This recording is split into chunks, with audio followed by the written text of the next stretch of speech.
What's up? What's up? What's up? Get up.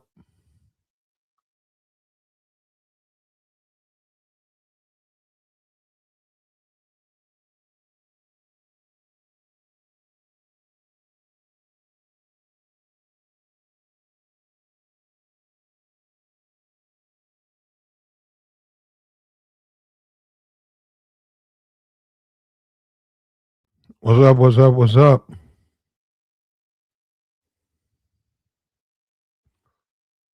We got Ryan Clark. He came out and he said some stuff.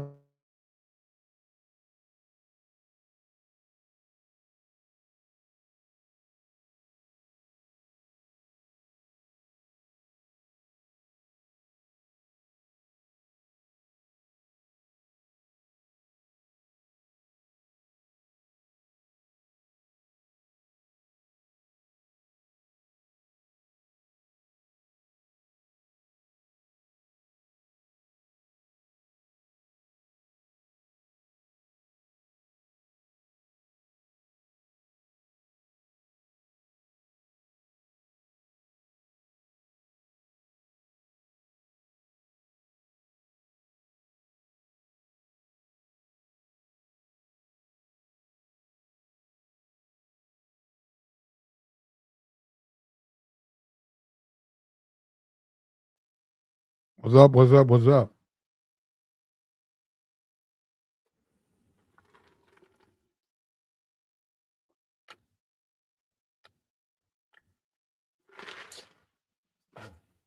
What's up? What's up? What's up?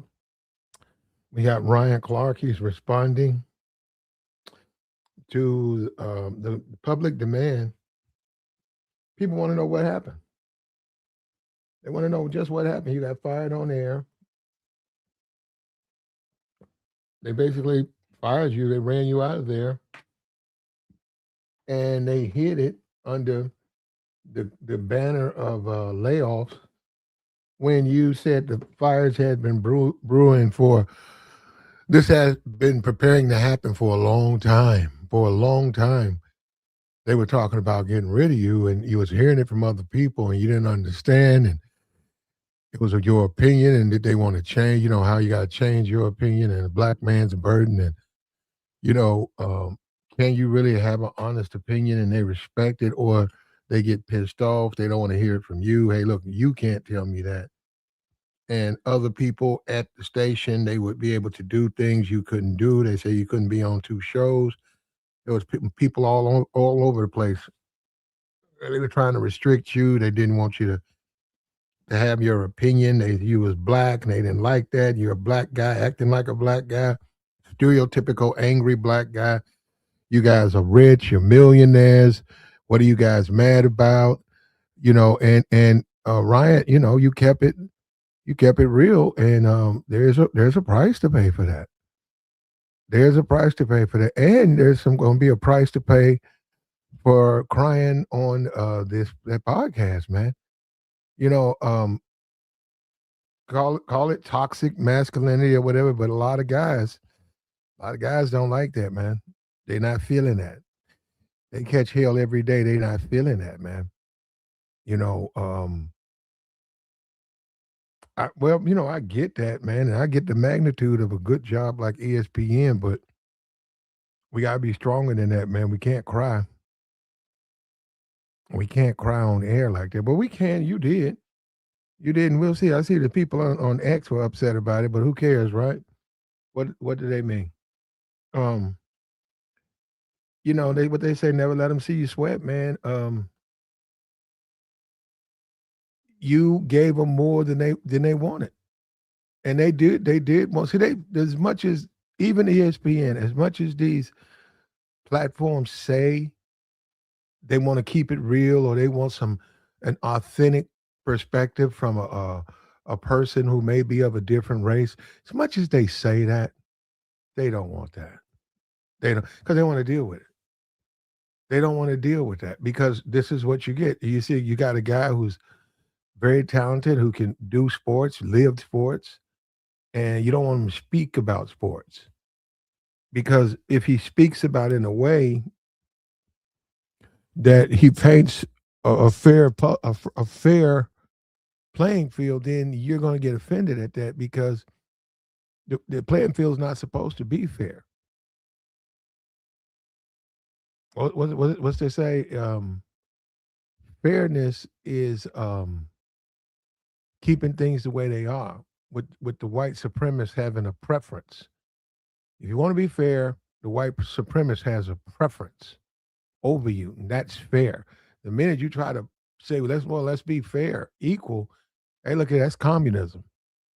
This guy's a socialist. This guy don't like the way things are, and that's why. And a lot of people knew it wouldn't work. I seen you on there, and I saw which direction you was headed, and I said, them people don't want to hear that. A lot of stuff Ryan was saying was right out of the hood, right out of barbershops. Guys telling it just like it is. When he talk about the Angel Reese and the Caitlin Clark, clearly, look at women's basketball. Clearly, these people are not fans of the game. They're not fans of basketball, period. They're not fans of women's basketball. Many cases, they have resentment toward the NBA because of the so many black players. They have a resentment, an underlying resentment. We saw that with the Detroit Pistons, and with Indiana Pacers brawl. The fans, there had been a disconnect between the players and the fans. The fans, it was costing much money just to have courtside seats and the fans didn't necessarily even like the players like that. So they were sort of forced together. Whereas you got the cheap seats, those people were actually fans of basketball, but they've been priced out of it. So they was way up in the bleachers, the nosebleed section, and the fans who don't even like NBA guys, and it was a flex for them and company tickets, and they put them all together. And you had this fist fight that show a schism that was growing between the NBA player and the so-called NBA fan. And Ryan Clark coming in, acknowledging things like a Caitlin Clark, Angel Reese, guys running out to support Caitlin. This is not Caitlin's fault. Guys who don't even like basketball. Okay, they don't watch women's basketball, but they felt some political urge to go out and wave a Confederate flag and demand Caitlin Clark go unfouled. Like you can't even foul her. If you foul her in the normal uh, um, evolution of a game, if you foul her, you need to be brought up on civil rights charges. They were demanding. They're doing that right now. They're doing that right now. They're doing that right now. If you hard foul Caitlin Clark, they want you arrested.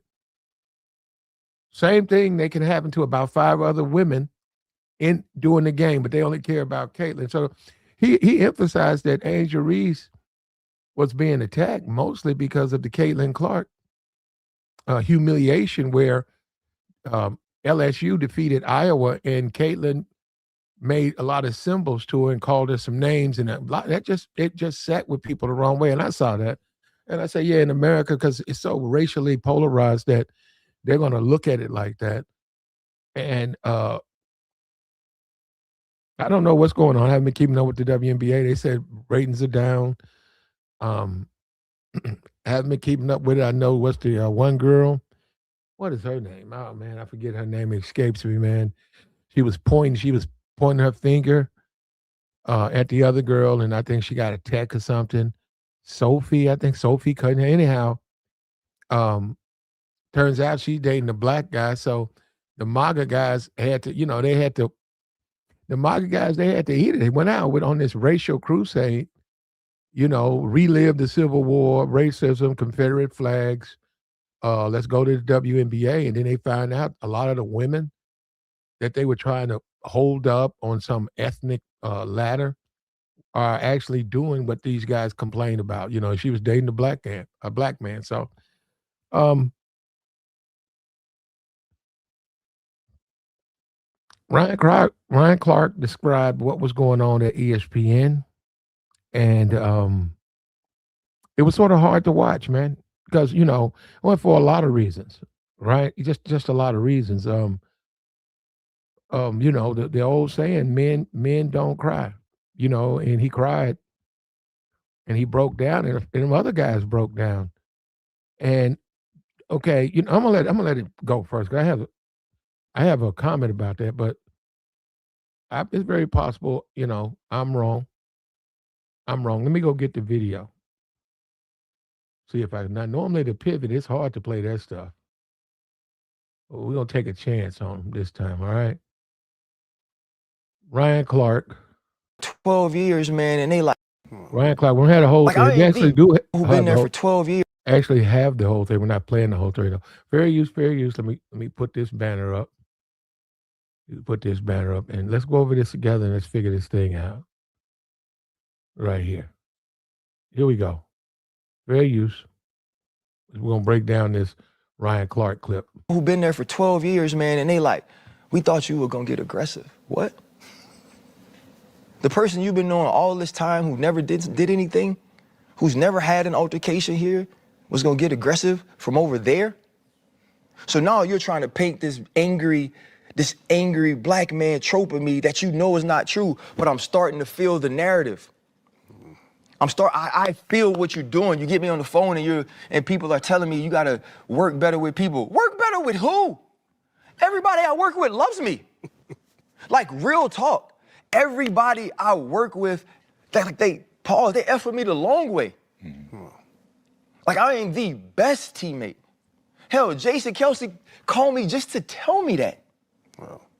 And so I was just seeing the narrative that was being pushed and seeing the way it was going. And then even that, much like what happened with Outkick with my firing, they leaked that video.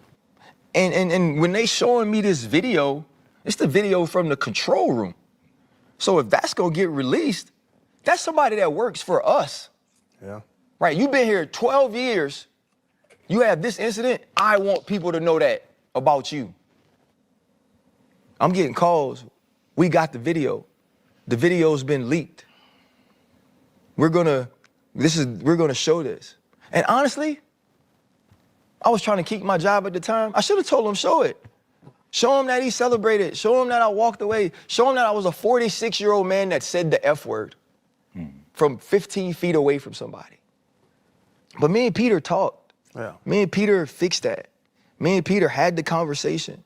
Me and Peter moved on from it, right? And what I wanted to do from him from that point on, because I heard what he said, I never wanted to make him feel that way, whether intentionally or unintentionally.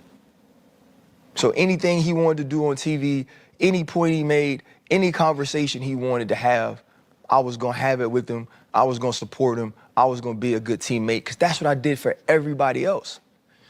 And like, that was unfortunate, but that's not why I'm fired. You're a stand-up guy. You've always preached accountability. Looking back over your 11 years at ESPN, 12, 11, 12, is there anything you would do differently, or do you leave knowing that you were fully yourself, or, what are your thoughts, man? It's a good question. It depends on when you ask me. I should have took a break right here. I've been fired. A lot of people have been fired. It's not a pleasant experience. But this doesn't get you rehired. It just doesn't. If I sat out there, if I got fired, if I went to work and they say, "Oh, you didn't get the memo or whatever, you're no longer with us," and they hand me my stuff, and I sit on the steps to go inside the place and I cry, they're not going to hire me though. I'm saying that's not going to make them hire me. So what we're watching, right? And I'm saying in the comment section, people are saying they have issues with the tears. Now, what's the guy, the coach for Detroit, I don't even know his name, when they played Washington and Jalen, the quarterback for the Commanders, ran all over Detroit. Detroit was supposed to go to Super Bowl that year. Jalen Daniels, and he literally single-handedly beat Detroit. That coach cried. That coach sat right there on that sideline and cried. And they tried to cut the camera away from him. That coach cried. I think he cried at the press conference. I think a couple of years ago, didn't Jerry Jones cry? Jerry Jones and his 80 or whatever, however old he is, didn't he cry? Remember that? He was crying about Dax Dax Prescott made him cry. Um, this guy, he got mistreated, man. He got flat out mistreated uh by a company that he loves, man. And that's just sad, man. So here we go. Like you asked me, like when I see people in public, like OGs and like aunties and stuff, and they tell me they proud of me, and they proud of like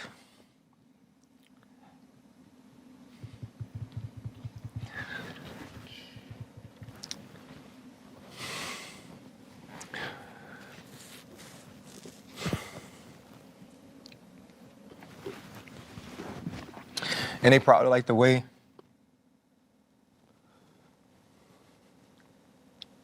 I represent the community. Yeah. I wouldn't change anything.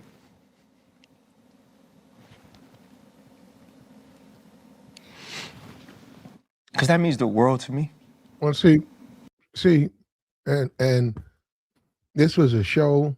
It wasn't scripted, but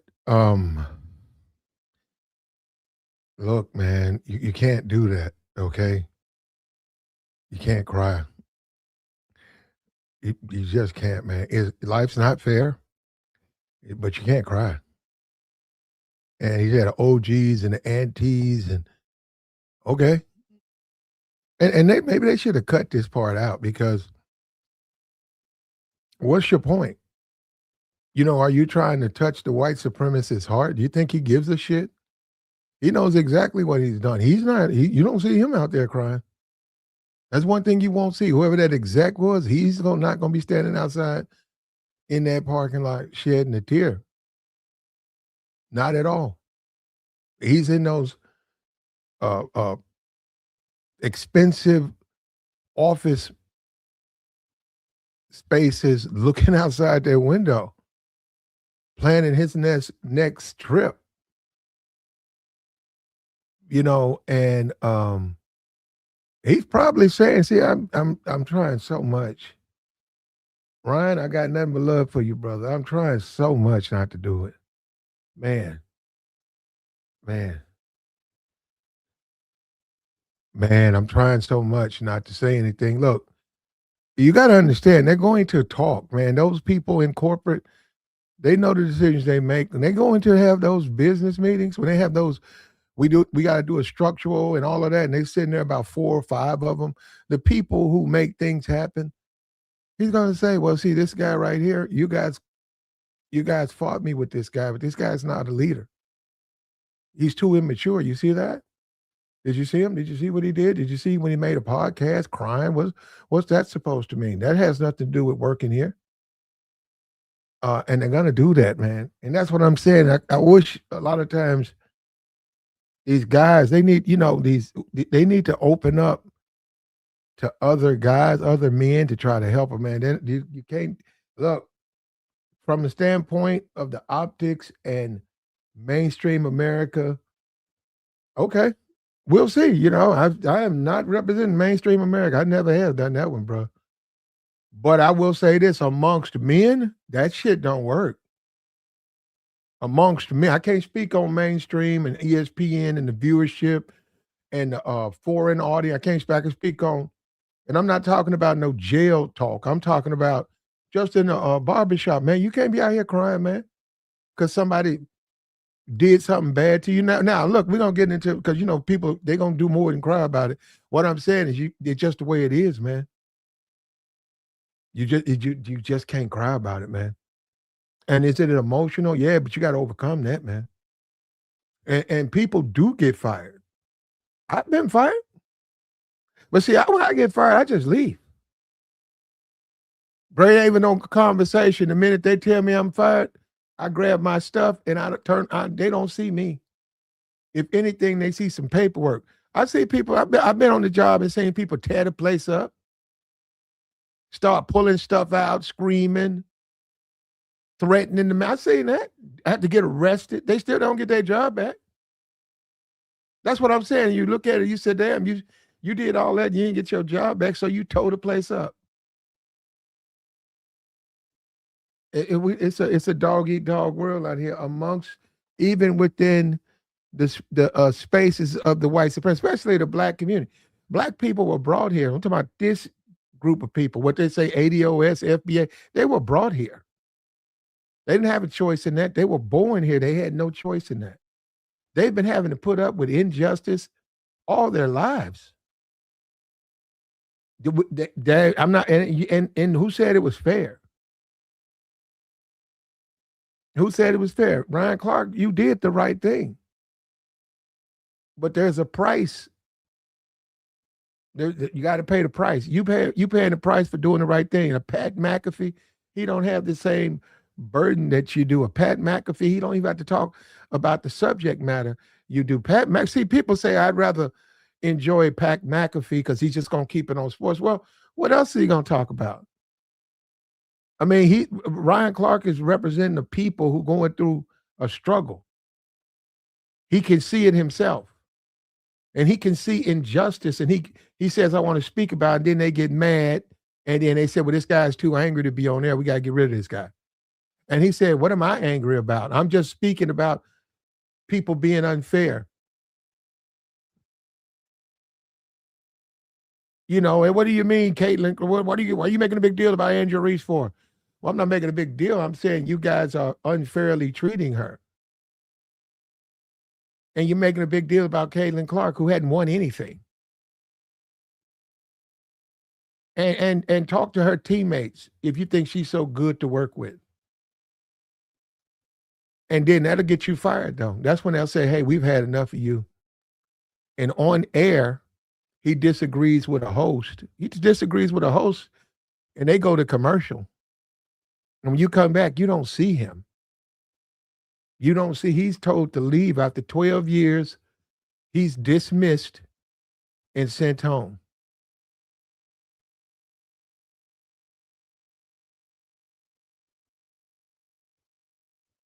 He said the man is crying because he's proud of the way his people respected him for the stand he took. That's how you look at it. Okay. Well, here we go, man. We get into, he gets a little tearful right here. Here we go. Aunties and stuff, and they tell me they proud of me.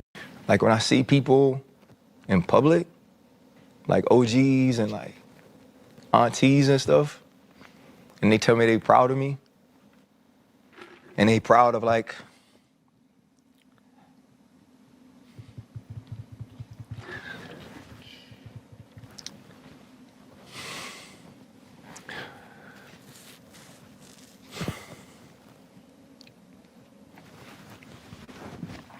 and they proud of like the way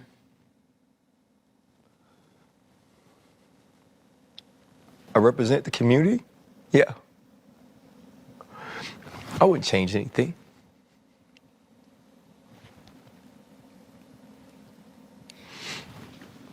Because that means the world to me. You know, or like, when I go home, and this kid, you know, from the West Bank is like so accepted in New Orleans now. Like I wouldn't change that. You know, never.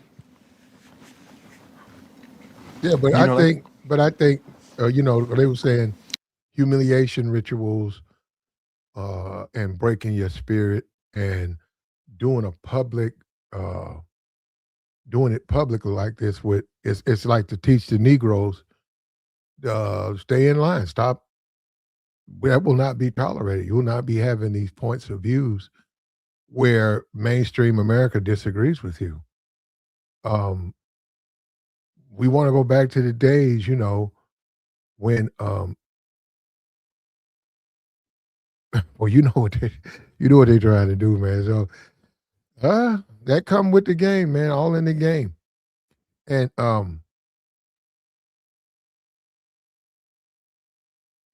he's out. So will he come back? I don't know. And Steven Smith better watch his butt too. Somebody was talking about him. You think they'll get rid of him? He could walk in tomorrow. They didn't cut it. It got him rid of him. They don't care. That's money down. I mean, that's corporate money. Them people trying to make money. They were talking about Stephen A. and Pat McAfee eat the whole budget up so they can't hire nobody else. I don't know. I don't know. But then again, this is the internet, man. And he got a little bit in his feelings. Well, given the circumstance, you can understand. The man got a little bit emotional. Looked like a couple of guys and they got emotional. I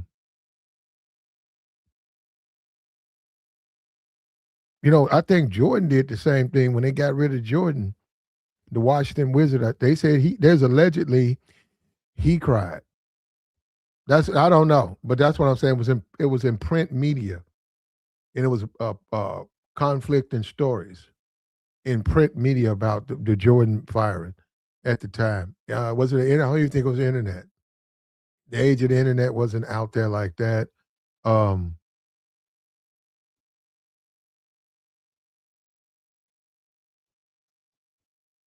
Yeah, man, been fired. I mean, it pisses you off, man. But you also got to, you got to know what you're dealing with, man. People lie all the time. But it's upsetting.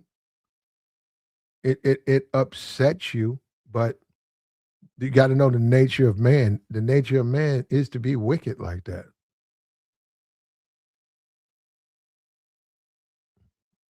I guess he's a little embarrassed too, man.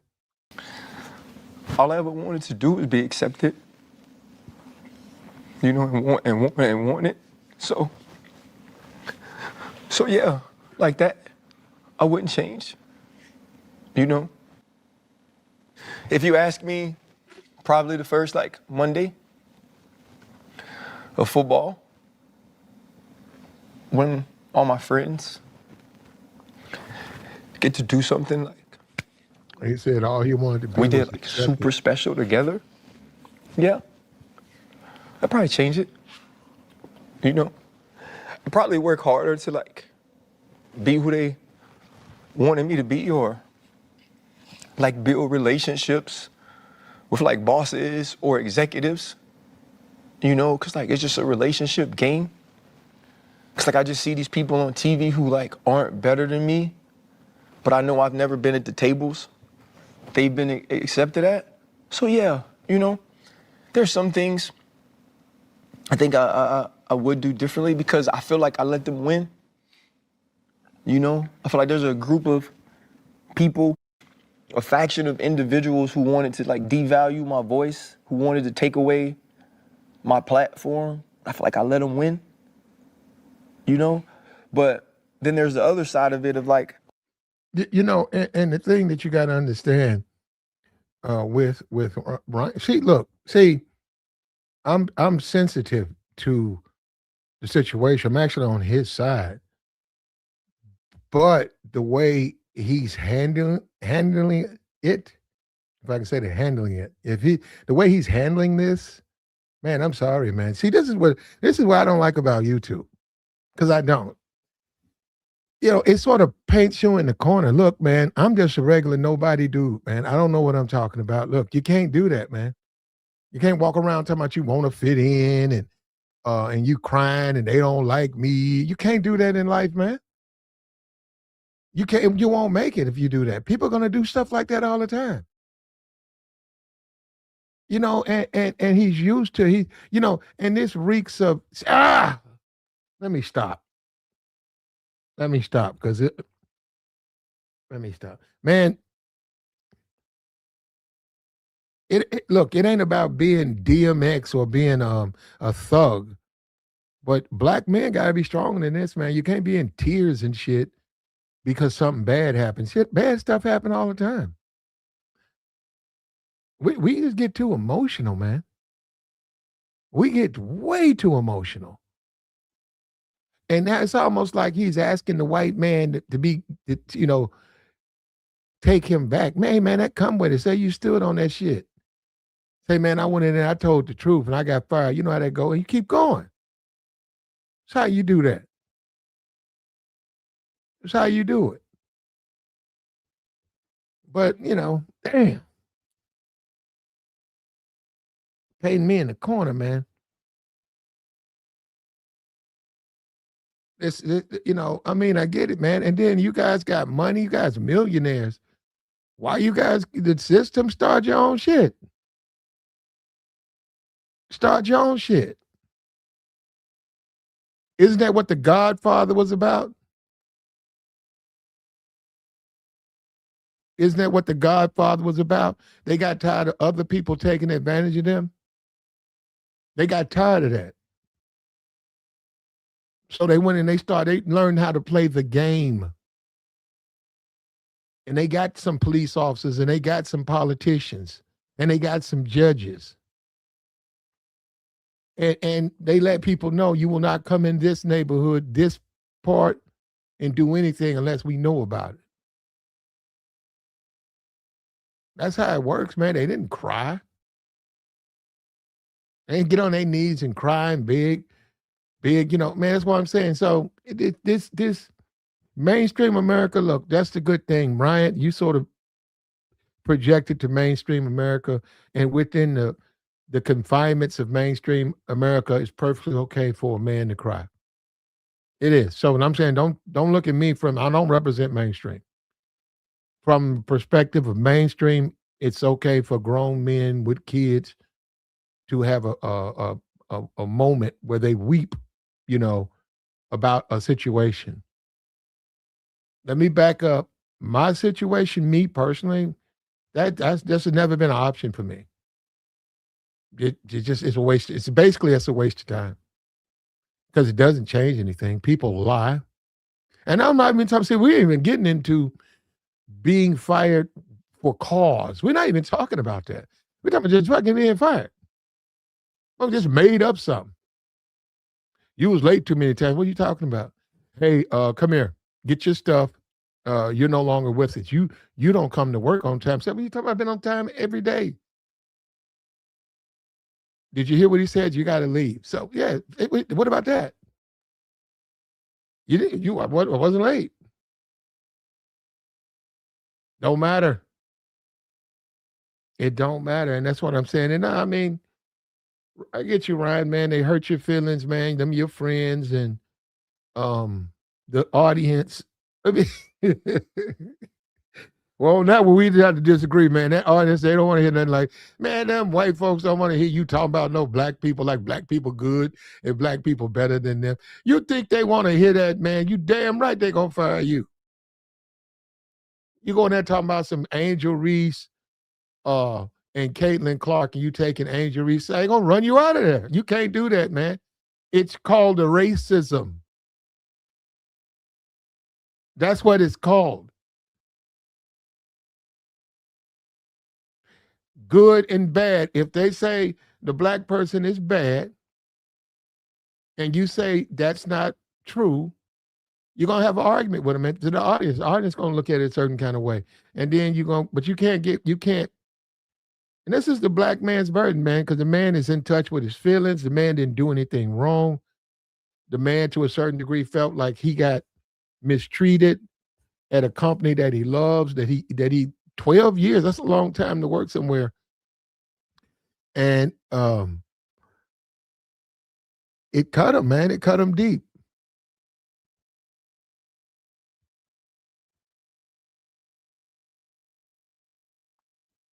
But he's got his social media. But really the way you do that is you got to start your own. The black community, they don't have a broadcast company. I think they Tyler Perry, Byron Adams, and was it Puff Daddy? I think all of them got together. They're going to try to buy BET, and it was just too high. I think they wanted $3 billion, and it was too much. I think Magic Zone wasn't like 3 of them. But until you do that, man, you really can't. if you go and work for ESPN, there's limits to what you can say. I don't care how they try to dress it up. There's limits to what you can say. They don't want the truth. They don't want you to tell the truth. They want you to lie.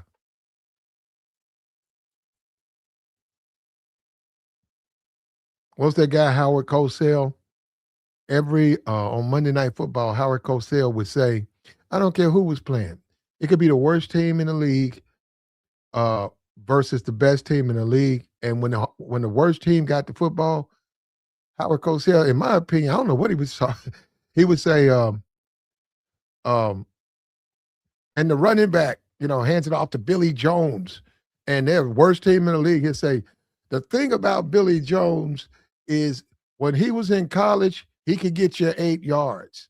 This guy can maul through a defense. He can get you 8.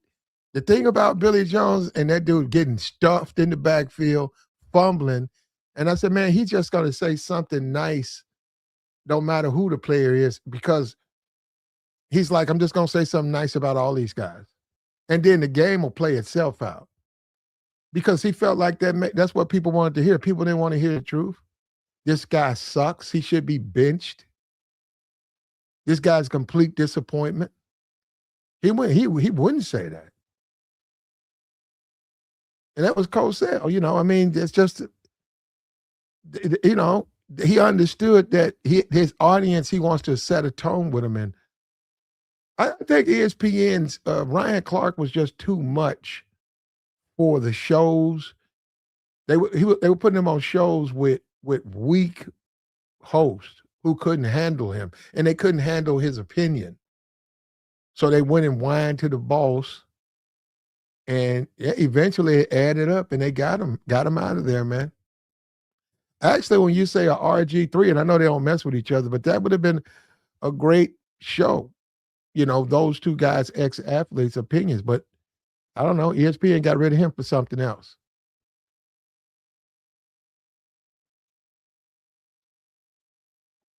But when you get down to it,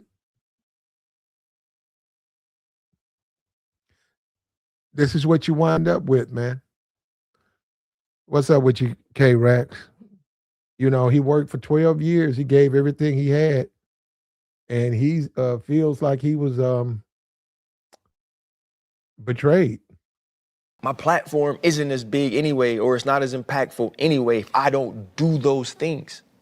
If I'm not that person, if I'm not authentically me, right? And it's not even something I can prove that if I was different, they wouldn't have fired me. I can't prove that. Tough. Right? So if I can't prove that, why? I would have hated to be fired being something I wasn't. Oh my gosh, that'd be the worst. Young, man, like my kids, like, they love me. You know what I'm saying? But I felt like I let them down. Never. Regardless of how much money I was able to save and all the opportunities I was given, that's why I'm so focused on the other people who lost their job. It's like, this helps us, right? My kids get to live a certain way. I get to take care of my parents. I get to help, my brothers and my brother and my nieces and my nephews and so many people, because I'm in a place to where I can have excess because of what I can do so good. And to have that taken away, for whatever it is, if I could have been different in some ways, probably, you asked me on the right day, yeah, I would say I have some regrets. Sacrifice ain't cheap, man. I know, the thing, it's like, the thing I just told you I loved comes at a price. Yep. Right? I love them both. I loved my job. We know. I love talking football. But when you look at the NFL, right? Those guys get fired all the time. They got kids in school. They got mortgages.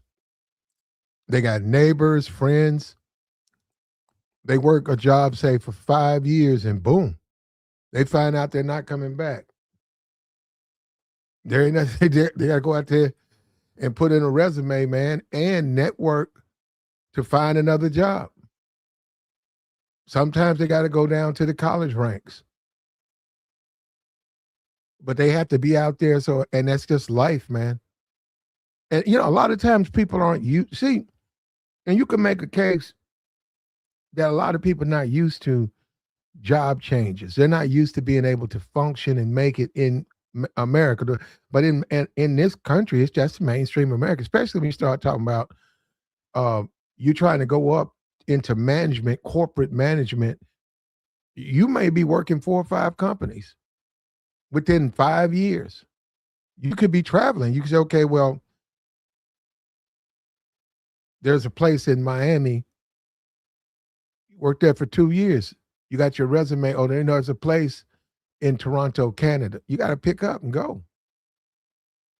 And you just moving around. You realize, man, for the last 10 years, all I've been doing is moving and traveling. I don't have no roots anywhere. I haven't been serious about my relationships.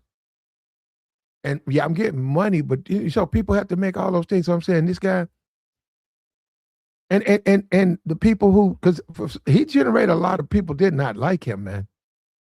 A lot of people did not like Ryan Clark, man. So a lot of people are enjoying this moment, man. And this is the breaking of a black man, though. If you want to see it happen, you're looking at it right here. This is how you break a black man.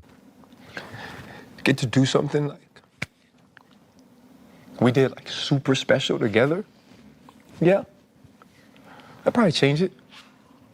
I'd probably work harder to like be who they wanted me to be, or like build relationships with like bosses or executives, cause like it's just a relationship game. Cause like I just see these people on TV who like aren't better than me, but I know I've never been at the tables they've been accepted at. So yeah, there's some things I think I would do differently because I feel like I let them win. I feel like there's a group of people, a faction of individuals who wanted to like devalue my voice, who wanted to take away my platform. I feel like I let them win,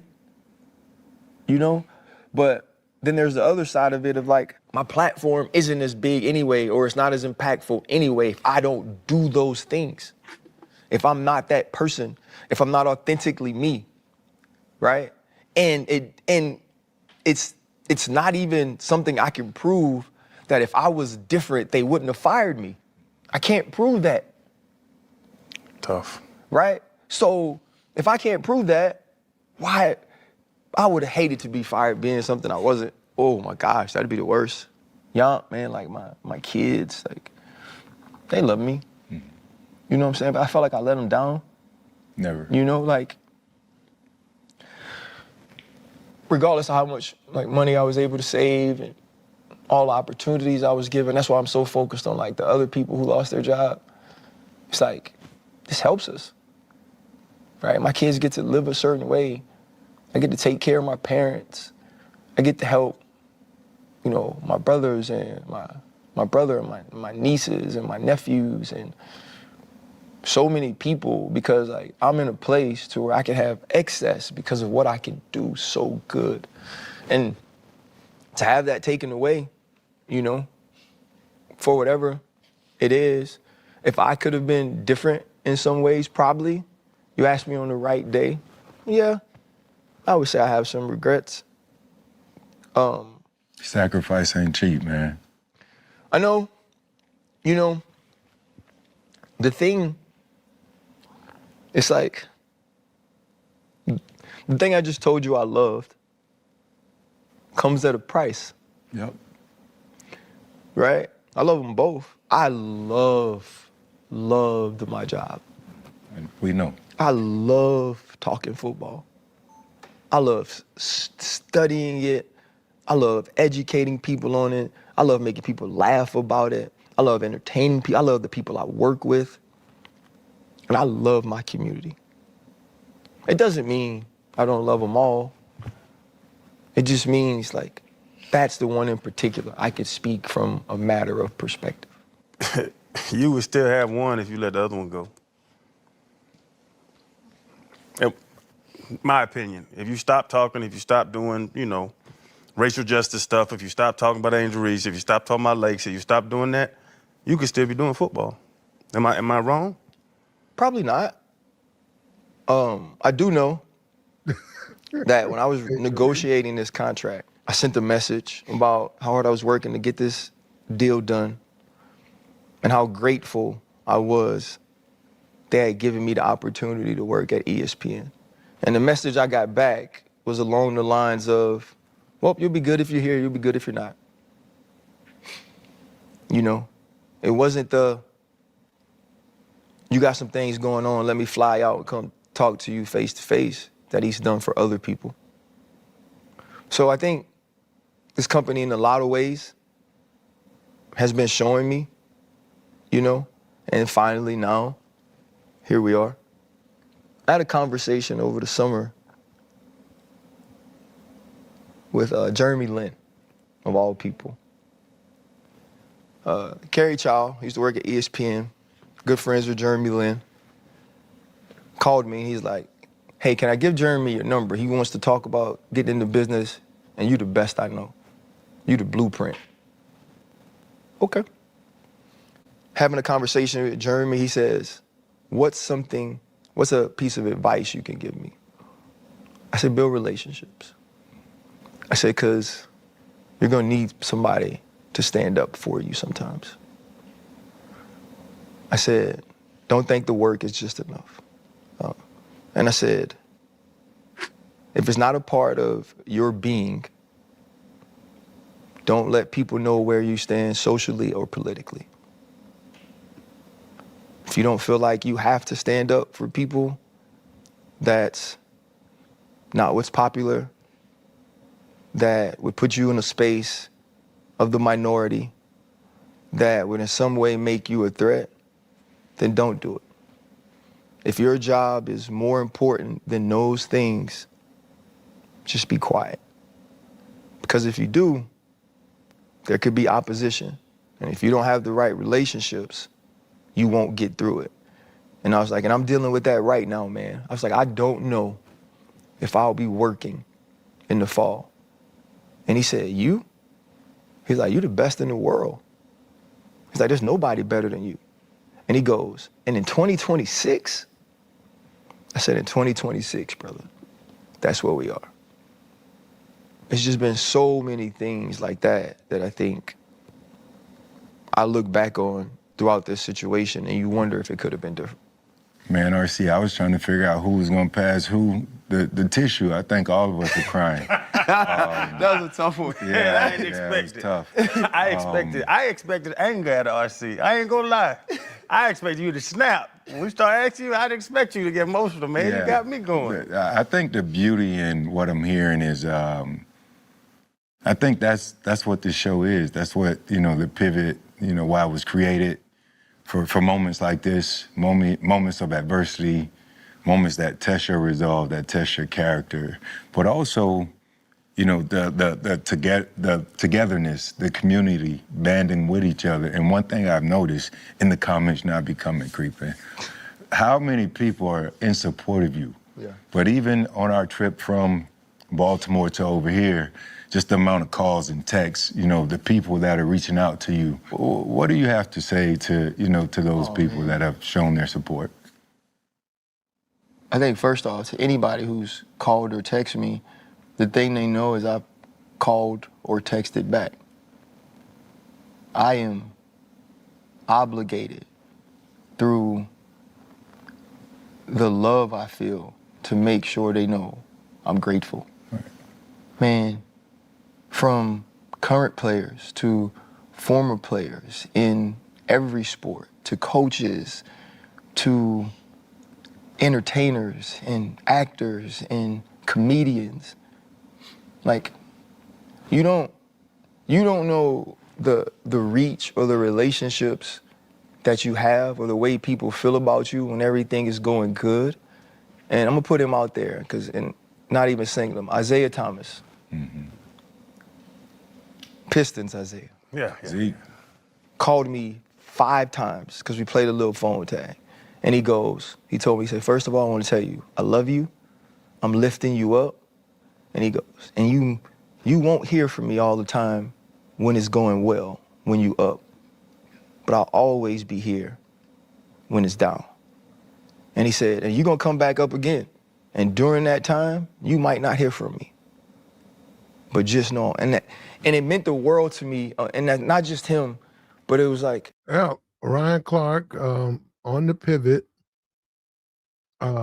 speaks on being fired from ESPN. like you asked me, like when I see people in public, like OGs and like aunties and stuff, and they tell me they proud of me, and they proud of like, What do you think about that, Eric? Right there, 2 men in tears on a podcast. What do you think about that? Yeah, it's not. It don't look good, optics wise. He had too much. He was too invested in that place, like that was gonna last forever. So Mm-hmm. it definitely don't look good. I wouldn't do it, but this has been going on for a while, man. With a lot of these black guys, you see it. Not trying to change the subject, like on CNN too, when they get fired or something bad happen. Mm-hmm. Man, they know who to pick, Van Jones and all. Yeah, but they just don't look good. I don't think it's that serious. Yeah, You know, like you know what? Van Jones was over. He was on there crying, wasn't it? yeah, the other Yeah, day, he was grown Don ass. Lemon. Yeah, they Van always Jones, get. grown ass, was down there on CNN on one of those shows in tears. Don't you remember that? Yeah, about 3 or 4 of them. It's Don Lemon, the other dude with the bald head. It's a lot of them dudes, man. They know how to pick. I don't know where they get these guys from, but I tell you, man. I mean, go ahead and take your lick and keep it moving, man. You had a nice run. And they said 12. I didn't know he was on there for 12 years. I don't remember him being that long. I thought him like 5 or 6. Mm-hmm. But yeah, that's not a good look, man. That don't look good. All 3 of them on there crying. It's not that serious, man. Uh-huh.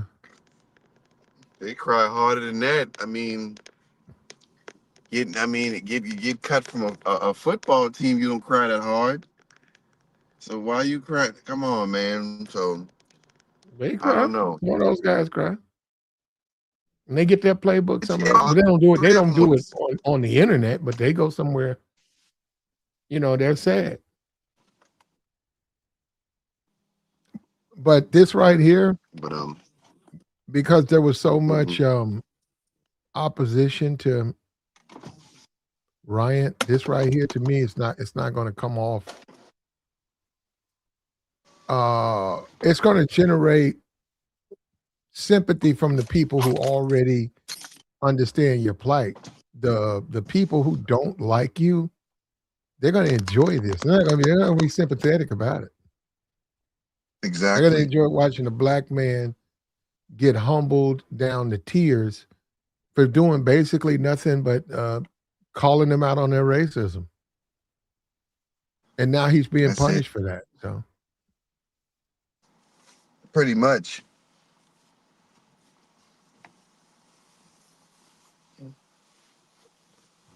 So there you have it. Um, I knew this was coming with the low T. Remember I told you the other day I knew this was coming to the podcast. And they're gonna sit down and talk about it.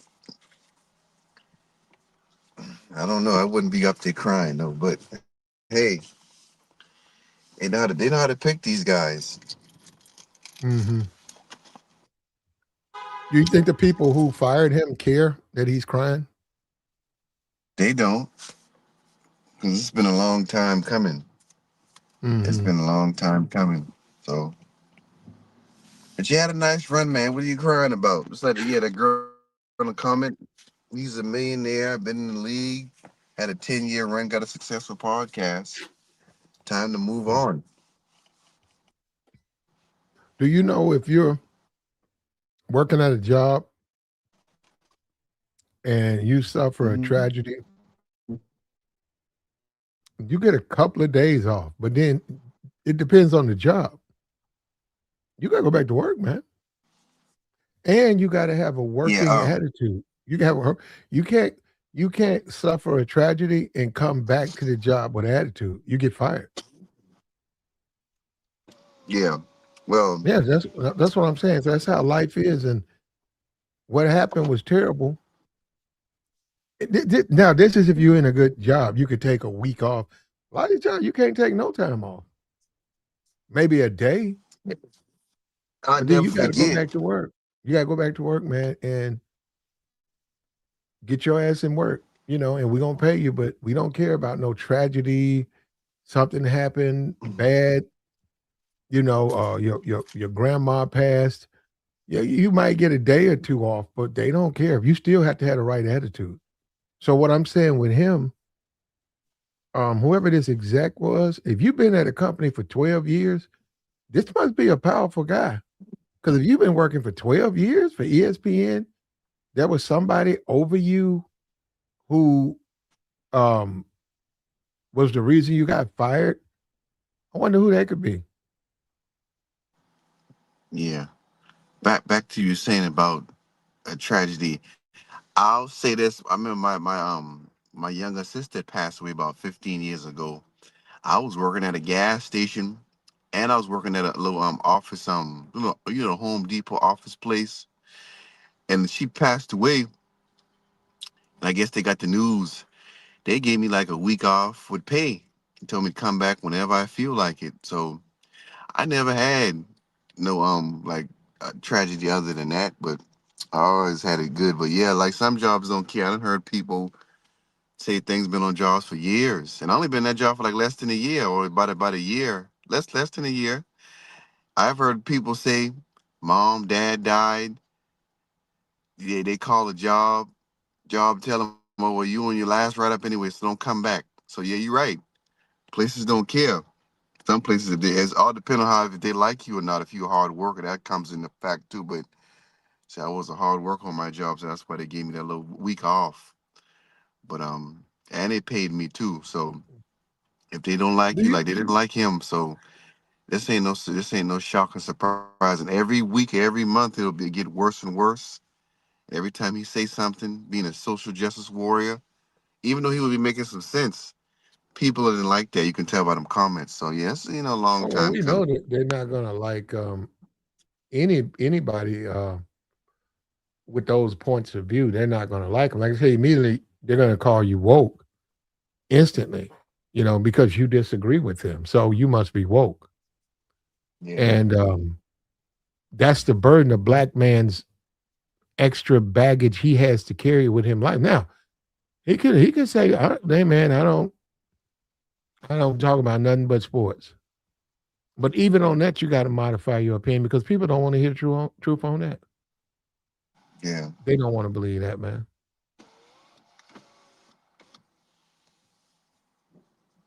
They don't. They want to believe what they believe, and they want somebody to come in and re-emphasize that.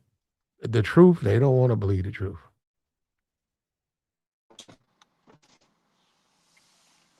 What's this? The Bengals, what they talk about, how good they are. What have they done? They haven't done anything.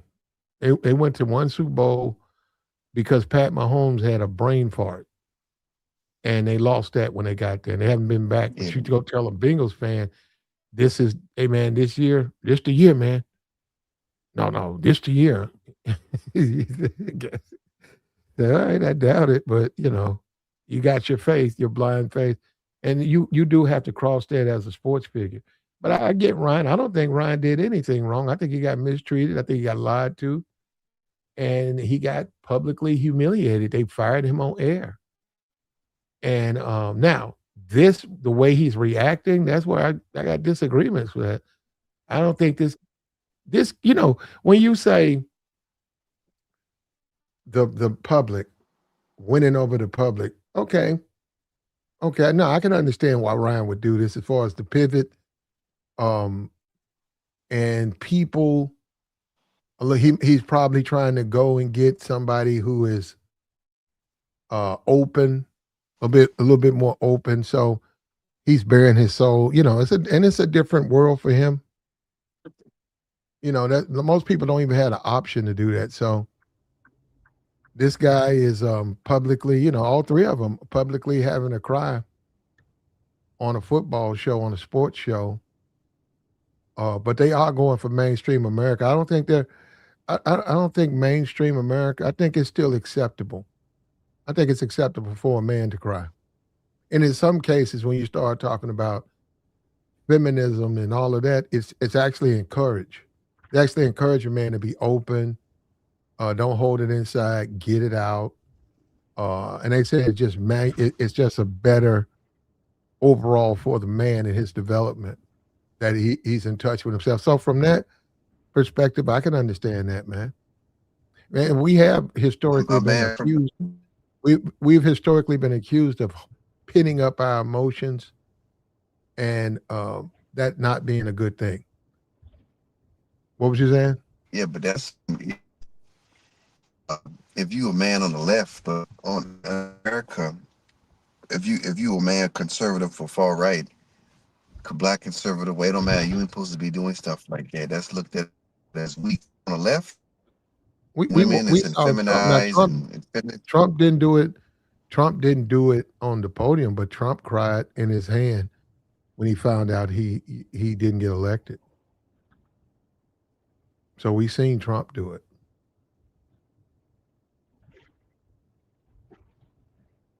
So The world, my bad. now go ahead, man. The world will never let him forget what he done. And they will remind him the next time he try to talk or stand on business about something, and they gonna be like, man, shut your cry baby up. And then they gonna play him crying. He about to become a meme. Yeah, it's in a sports arena too. It's tough guys. If you playing sports, if you playing football, I remember what guy was just trying out for football. I think if Pee Wee, I don't know, maybe it was just little, not even really. If you call it that, the uniforms were too big. This guy, little kid goes out, catches the ball, and they jump on him and they tackle him. Kid runs off to the sideline. he run- he runs off to the sideline and cries and said, "It hurt, it hurt." And no, I'm looking at him saying, "What?" I said, "Oh man," he said, "What they got to do with it?" I mean, like, yeah, of course, it's football. It hurts, right? But I said, "Okay." Now he didn't know. It's like that's a part of the game. So, damn, I don't know And how he to should even say nothing about this, man. Go ahead, go ahead. and he should know him getting fired was a part of the game. It's too many people that came before him that was just as good, if not better, as far as commentary goes, and his day was gonna come. But to do this online, nah, G, nah, bro. And the other ones that was with him to do, nah, fam. Like you said, the football, this sports, be tough. You know, you go cry by yourself. You all right? Go take a couple days, couple weeks, couple months. Go lick your wounds. Come back and do something even better. Put some things together for yourself. But you had to know this day was coming. Yo, y'all don't Hmm. own nothing. It's crazy, bro. Because Ocho, and I seen they numbers on when they go live. Ocho Cinco, right, and Shannon Sharp, man, them Hmm. numbers be crazy going live. Comments be crazy. Everybody talking about the same thing. I ain't gonna say ain't no racism there, but it's YouTube, like you said. But nah, bro, this ain't it, bro. This ain't Well, it, they had man. a moment, So to you as a man, this is disappointing to you. The tears. As a black man, Okay. and I want to be specific about that. As a black man, because we know, well, some of us know exactly what it is and where we at, and we know if a person can exert power just because it's like, bro, hold your head up high, bro. You had you a 12-year run or however long amount of run you had, you know, just move on. This don't look good, bro. This don't look good. Like we Mm, gotta beg people for jobs, bro. Like I just quit mm. my job, bro. I'm on my way home. I go home Friday. I quit. Put my 2 weeks in. Wasn't tripping about what the way things was. I ain't crying about nothing. I got a CDL. I have me a job by the time I get home. And I'm pissing clean, so I'm good. You feel what I'm saying? Like Yeah, that's the way the world we works, not man. You crying, gotta bro. you gotta deal with it, man. You gotta deal with it with your head up. You know, um, Ryan Clark appeared on the pivot. It was emergency pivot. His co-host was with him, and during the conversations, he was pushed to tears as he expressed disappointment and frustration with the executives and some of the analysts at ESPN. Um, there's a lot of disagreements. Like I said, I'm sympathetic to the guy, um, and I'm just not the right guy to ask about this. It's just because see, like I said, it don't work. I can go, man. I can get fired right now. They don't. They're not gonna cry. What is my crying? What is Inflation. crying going to do? It's not going to change anything, man. It's just not going to change anything. You just have to accept it, and that's why you get a lot of people who get into substance abuse and stuff like that because you got to get over. You got to get your emotions out of this stuff, man. You're Man, grown. Once you become an adult, man, you really, as a man, you forfeit the right to cry. you, That's just as not something that's something you got to weed out of your system and maintain emotional control. And see, that's what that's the difference. I'm not get. This is a bad example for what I'm trying to say, and also the hypocrisy. I've seen plenty of white dudes cry. They're not gonna be. They're not criticized though. I've seen it, but I hope he knows what he's gonna get into because they're gonna. Man, this is red meat right here. They're gonna, and they don't even like him. The people who disagree with Ryan, there's also a personal dislike. Seeing him in distress like this is going to create. They're going to enjoy this. I hope he's ready for this. somebody said he got a podcast. That's you seen this podcast? And Yeah, does they he got do a the million. same? Yeah, Go ahead. him, Channing, and Taylor. They got a yeah, that Pat podcast got damn near 2 million. They've been doing that since like 20, like pandemic. So they came up quick in the last 4 or 5 years. So they make pretty good Uh, money. They split it 3 ways. so they So up. yeah, So it's like he the executive over there, and he yeah, all worried three of about. them. It's crazy, bro. Man, Well, yeah, I would have fired up my live stream and just went ham on every sport this week. My numbers, I would just that ran them would have up. hurt him. That would have hurt them because of how he has his YouTube channel or whatever crafted. That would have been a bad idea. What you mean? I ain't talk about this. I'm talking about fire it up and go do what I do best, what I'm known for. I ain't even Who talking about are you addressing talking this. about? Ryan Clark? Yeah, with the Oh, okay. podcast. He doesn't do that. I thought he just said he got a podcast with 2 He million does. He people. doesn't. He doesn't do that. He doesn't fire up live streams and go after people. Yeah, That's yeah. not what he They do, just does. talk. Nah, I'm not. I'm They not talking interview about people. go They after usually people. interview everybody. Interview like the players we want to know about. Oh, And when so you he don't have do. two, Go ahead, my we- bad. when you have 2 million followers, there's a reason those people are following. You can't just go into tirades and stuff like that because they're not following you because of that. Yeah, but I'm not talking about doing that. I'm talking about doing what he do best, which is talking about commentating or whatever it is, or more lives or more videos or something. Like just get into the work, get back to work, bro. Hey, that's He what he's already got the doing. play set up. He addressed what Uh, happened, and in the process, he became emotional. And he had 12 years, and he loved the company, and he didn't want to get fired.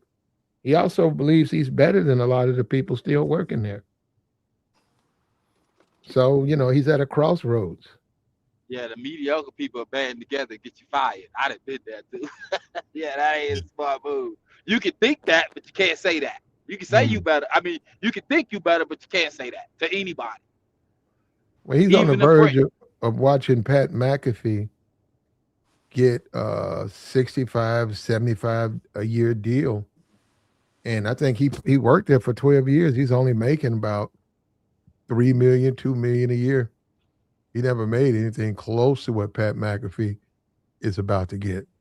Pat McAfee had his own show on ESPN. I think one of them. I think he did have his own show with them two Hmm. other guys, one black guy and one white guy, and I don't know what happened to that. But he coming over from his own. He had the Pat McAfee show. I remember. Ain't last long though.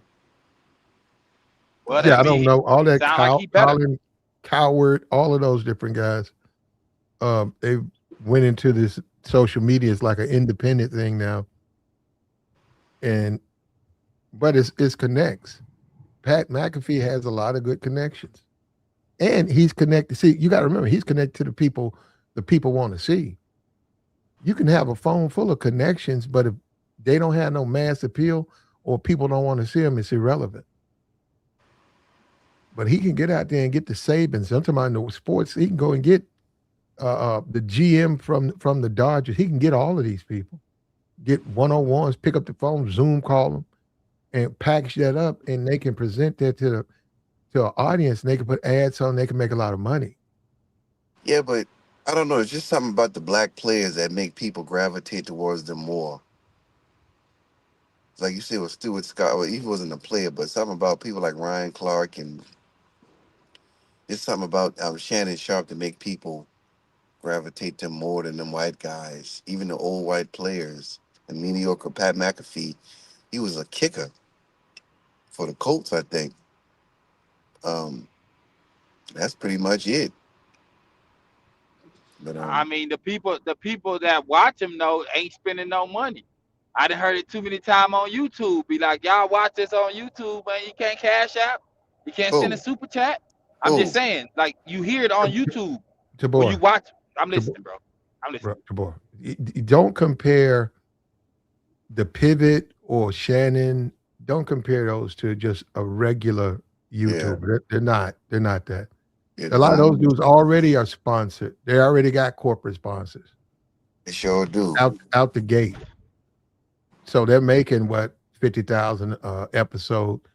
They're already sponsored and they're paid. So it's not there. It's on YouTube's platform. So they set it up the way a YouTuber would, but it's much more than that Yeah, I for get it, them. bro. I'm just talking about the watching it. Why I get paid Well, less?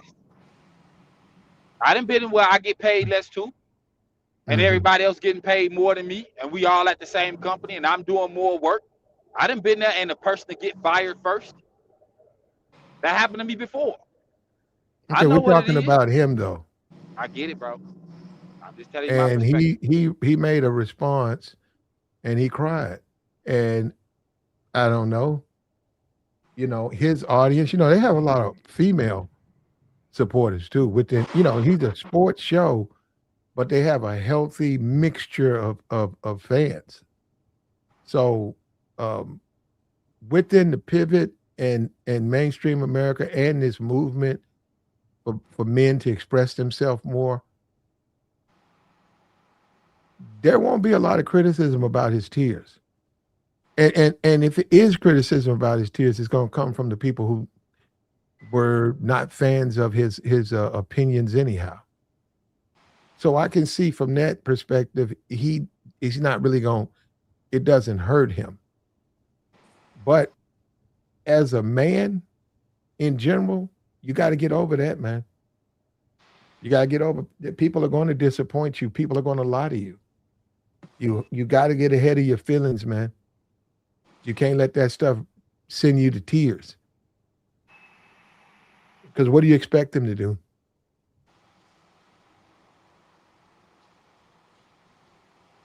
They don't. They really don't care, man. And they got problems. They probably got the same problems you got.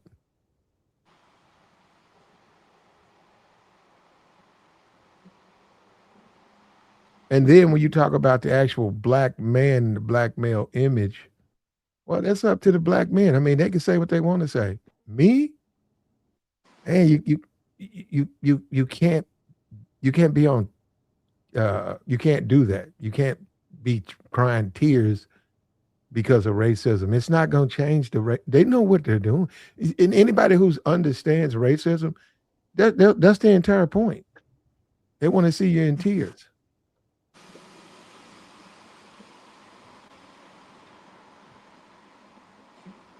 So, Yeah, they want to mistreat you. hmm yep. And they know they mistreat you because you're in tears. So they want to break you. Yep. And got to move on, man. Simple as that. You got to pick yourself up and make, do what Pat McAfee did, or do it in a way. If you love talking about sports, create a lane where you can continue to do that.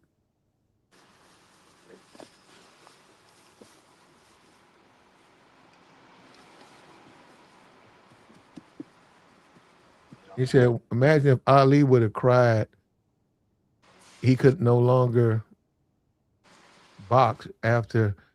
Yeah, he had to go into it from the standpoint of he challenged the system, and he lost a lot. He couldn't make money, and you get the frustration, but you have to do it. You have to express it in a different way.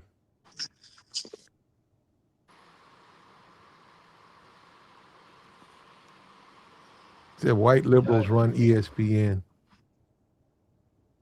Okay. Okay. Okay. That's hey, he works. They worked there for 12 years. It's a cushy Same thing. job. Yeah, you stay in the loop. He knows Ryan Clark. Everybody knows Ryan Clark.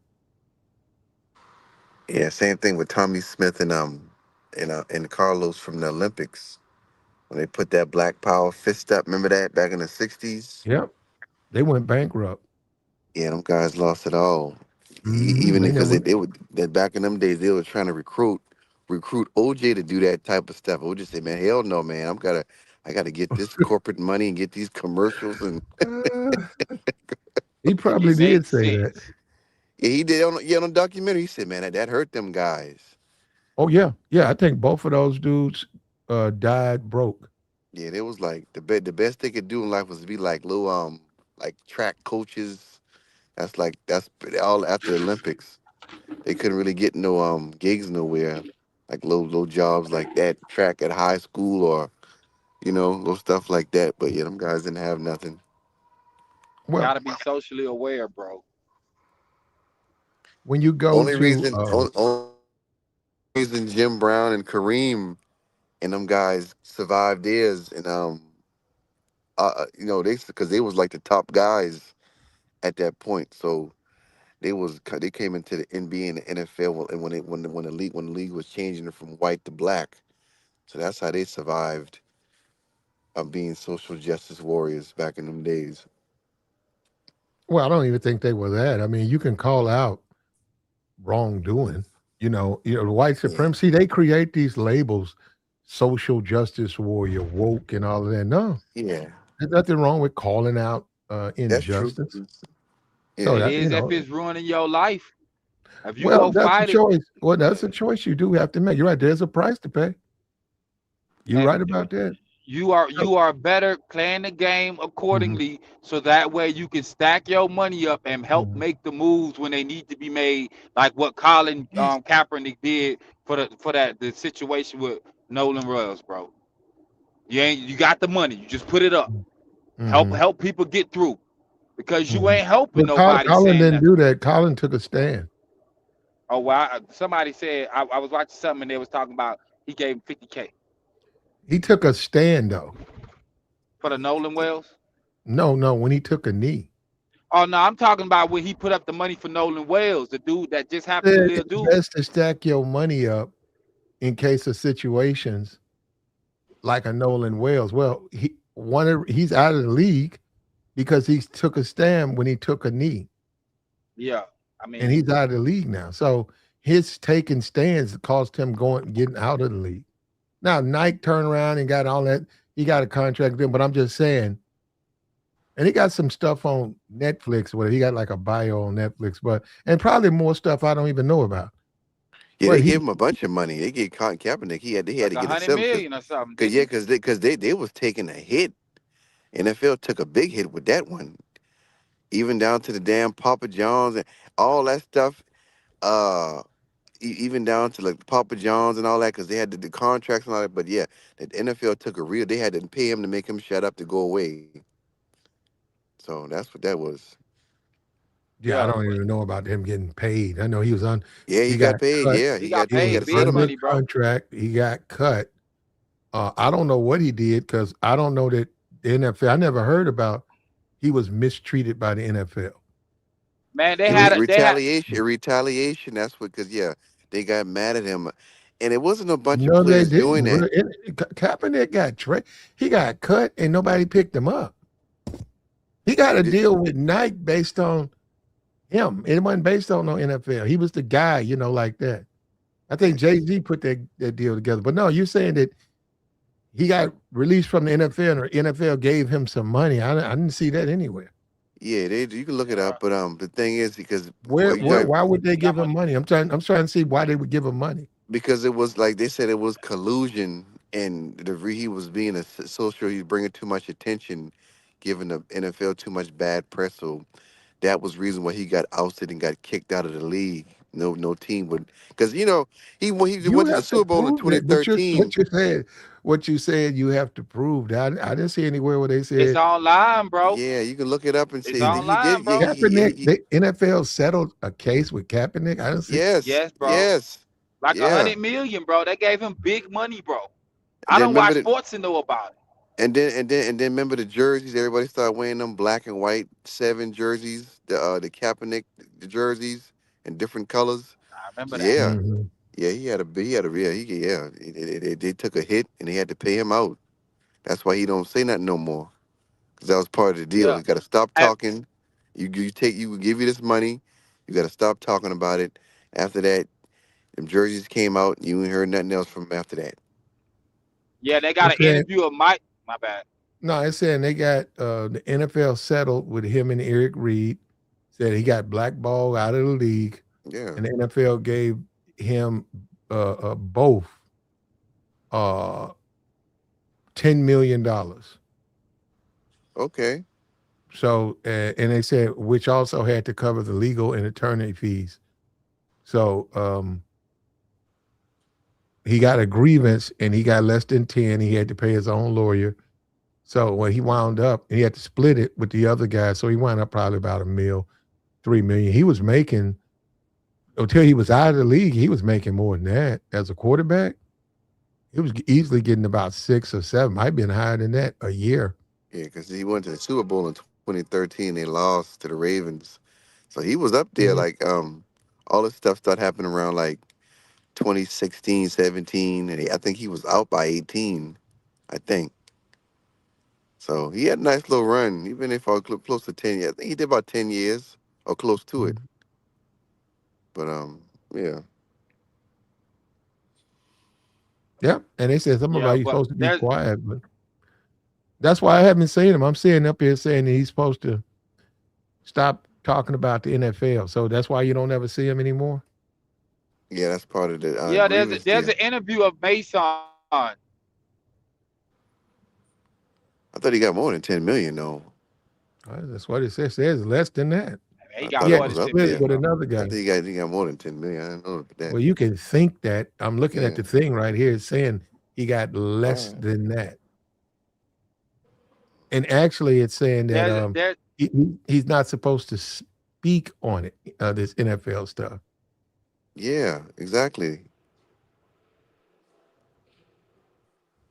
Okay. Well, he's out, man. I mean, there's an interview with a dude.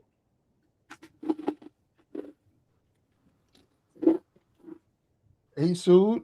He sued and he got out, and he got a couple of mil with a settlement, and he got some money from Nike. And I don't know what he's doing. He's probably doing something active. He's probably got some type of foundation. Yeah. I know them jerseys, man. He killing with them jerseys. With them Kaepernick jerseys, man. I couldn't even find them. I couldn't even get me one. They've been sold out all over America. But yeah, so he got good money with Nike too. I think that's what it probably is. He probably got that Nike good money with Nike. He did a deal with them, and all of a sudden they all them stop, racism campaigns, stop hate. Got it all over the helmets in the league and stuff and Mhm. all that. So that started a whole big movement.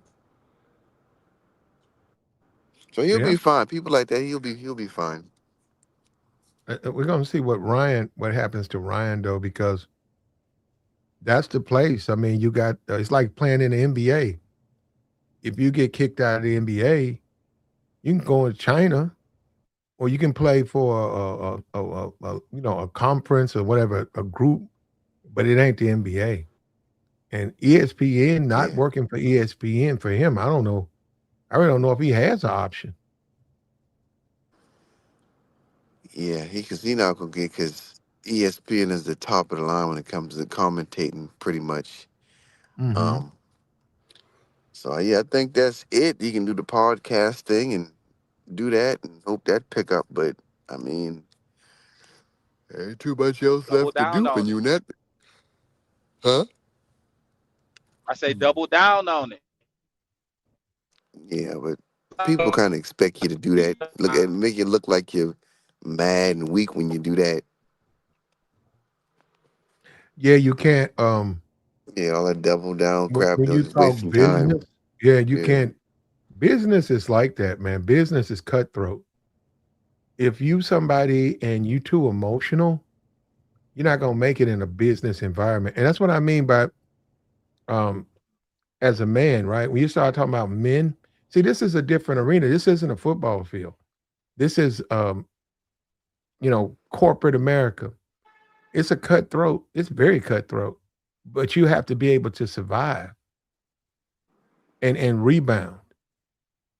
You can't go into corporate America thinking, that you're gonna just have this job forever. Everything's gonna be perfect. You don't have to do what everybody else got to do. The rules don't apply to you. You can't do it like that. What's they always show the old guy who's 68 and the boss is like 83, and the boss will never quit, and that guy is always there, and he actually does the work. He's always there, and he done lost a marriage. He done had a heart attack, but the guy's hired him, and that's his job, and he knows he does all the work, and the boss takes all the credit. But he just, you know what I'm saying? He just plays that game. And then people say, "Well, I don't want to do that, man." I say, I ain't gonna be out there where I'm losing my marriages and having heart attacks just trying to because I got a good job with a company, and um I have to do this or the boss will get rid of me. But that's the game, man. And that's more common than this NFL and all of that stuff. That's right down the street for you. That's probably somebody down there been working there for 30 years. Done had 2 heart attacks, 2 yeah, divorces. yeah. I live You in know what D.C., I'm so I see that a saying? lot. Uh-huh.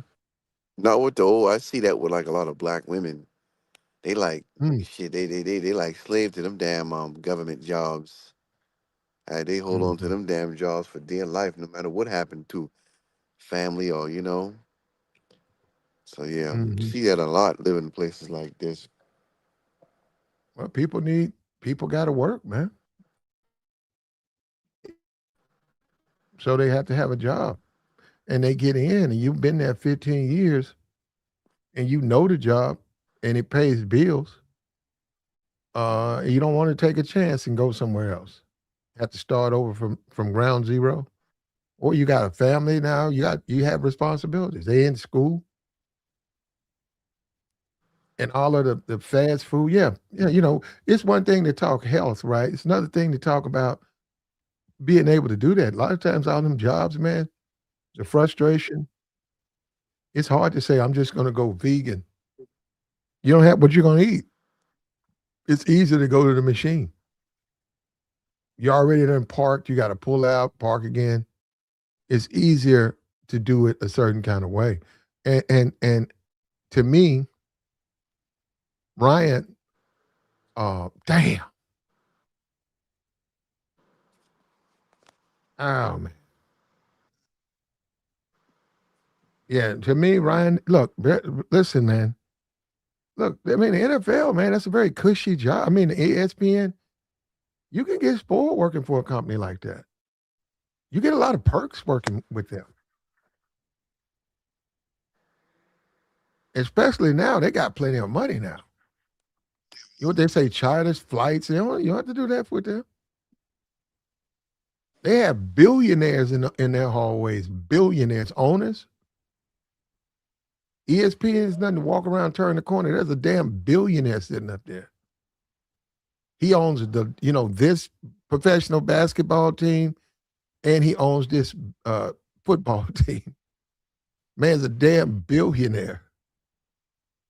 So that's a different type of job, man. So I can see his frustration, but even that, you we got to deal with the fallout from this. Right now, I see what he did, but no, you can't really do that though, man. I mean, I don't know how to say that. As a man, you cannot be out here crying over because things don't go the way you want them to go. I'm sorry, men don't get the option to do that.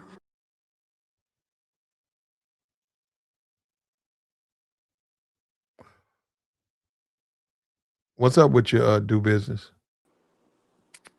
What's good with y'all, man? Just chilling. Yeah, I'm glad I caught the show.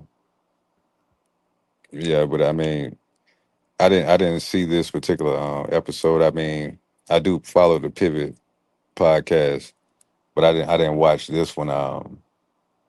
How much is Ryan Clark worth, Platinum? His net worth? Mm-hmm. Oh man, I go look. I know he made like $2 million last year, at least doing that job. Let me see. He did play in the NFL. Let me see. What's his net worth?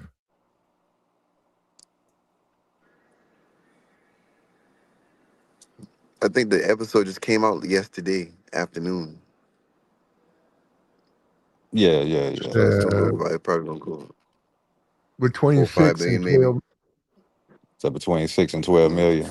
Yeah. Says he played 13 seasons Mm-hmm. and won a Super Bowl, and he earns two a year with ESPN. And they're saying, but with his expenditures, he's worth between 6 and 12 right now. Yeah, I mean that's not bad at all. So I mean that's the other guy, Channing Crowder. I think he said he's stretching out that 6 or 7 million that he got. So I mean, yeah, I get it. Brothers may feel a certain type of way, but like you said, man, you can't be doing that. Crying about a job when you got your own platform, and then honestly, Mhm. Mhm. uh, if they wanted to, I mean, they can even make their show even bigger.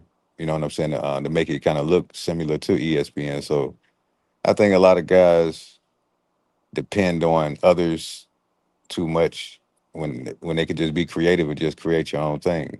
It's That's no true. need to because you have the capital to do so. So it's really no need to be tripping about an ESPN job because, like I said, ESPN is a controlled environment. So yeah, that's what I was telling you yesterday, Platinum. You can't really talk about certain things. You gotta go by the the, Yeah, uh, the the market script or is whatever. the market is pretty much saturated anyhow with all of these different sports shows. Hmm. So People gotta like you. yeah, and look at the YouTube. You see guys, former players, just like these rappers and Twitch. These Hmm. people are coming out of the woodworks. If they rely on something like a YouTube, I hope they gotta have the right connections. They're not gonna be able to do it if they can't get the Nick Sabans, which he probably can't. Um, the Lane Kiffins, we probably Who? can't. Who can't? Who Ryan can't? Clark, Ryan Clark. No, I They mean already it's, had them it's on. it's just They already had them guys on the show. I'm talking about Lane on his Kiffin's been show, on this thing right here. Like, ain't no Lane Kiffin been on the Pivot? yeah, and Well, I mean, No, no, when no, you brother. when you're talking sports, though, I mean, like I said, it's going to attract. Yeah, I mean, it's so Tim many sports Tebow. channels, Yeah, man. he had everybody. But now I'm talking about Ryan Clark. I'm just saying, like, it's on YouTube. It's so many I sports watched it. shows. I don't even know all of them. You see what I'm saying? So many of Yeah, them. So a lot of them. You had a lot of former sports show personalities on YouTube channels. But what I'm saying, if you Yeah, start talking about competing with an ESPN or even a Pat McAfee, you better. The thing about him, well, he does his show and he's well received, but he knows a lot of people that are extremely hard to get in contact, and they're willing to come on his show and help him. That's the key thing. They're willing to do it. that's what I'm saying. I but mean, I understand what you're saying, player, but Ryan Clark already has a popularity. So I mean, he's known. So I mean, all you yeah, got to do is just do your own thing, man. I mean, it's really just that simple, and someone is gonna watch it. Sports is very lucrative. It's a very lucrative yeah, topic. and So I'm it saying, doesn't matter. It's dudes that never played in the league that got sports channels, and I've seen it. Some guys be having 1.2K people watching, 400 people watching, yeah, 2,000 people watching. So I Mhm. mean, it's just all about your confidence in who you are. Whatever when you present yourself to the public, just be yourself, and people gonna rock with you. I promise you. yeah. They It had, depends on the topic. yeah, they Pivot. They done had Andy Reid, Sean McVay. They done had Nick Saban on there. They done had everybody you can think of. The dude, the coach from the Eagles, Tim Tebow. Mhm. They done talked to pretty much everybody. And he had Lane Kiffin on there. I think so. You can look. No, he I'm hadn't, look it bro. up. I'm look it up. But I think I know I seen Nick's your boy from Alabama, the coach. I know I for sure I seen him. He could pick up the phone and bring him on the show right now. Yes, you can look at it. Look up the YouTube channel. He It's sitting right can't, there. brother. You know what? And it don't really matter.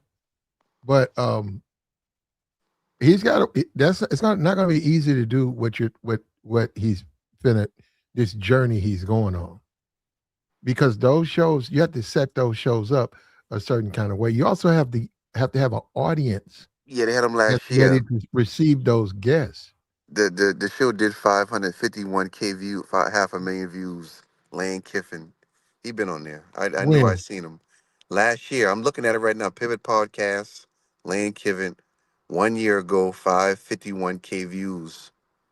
So yeah, I tell you, they okay, done had everybody on the show on Pivot. okay, They already had him last year. So well he's yeah, gonna need them.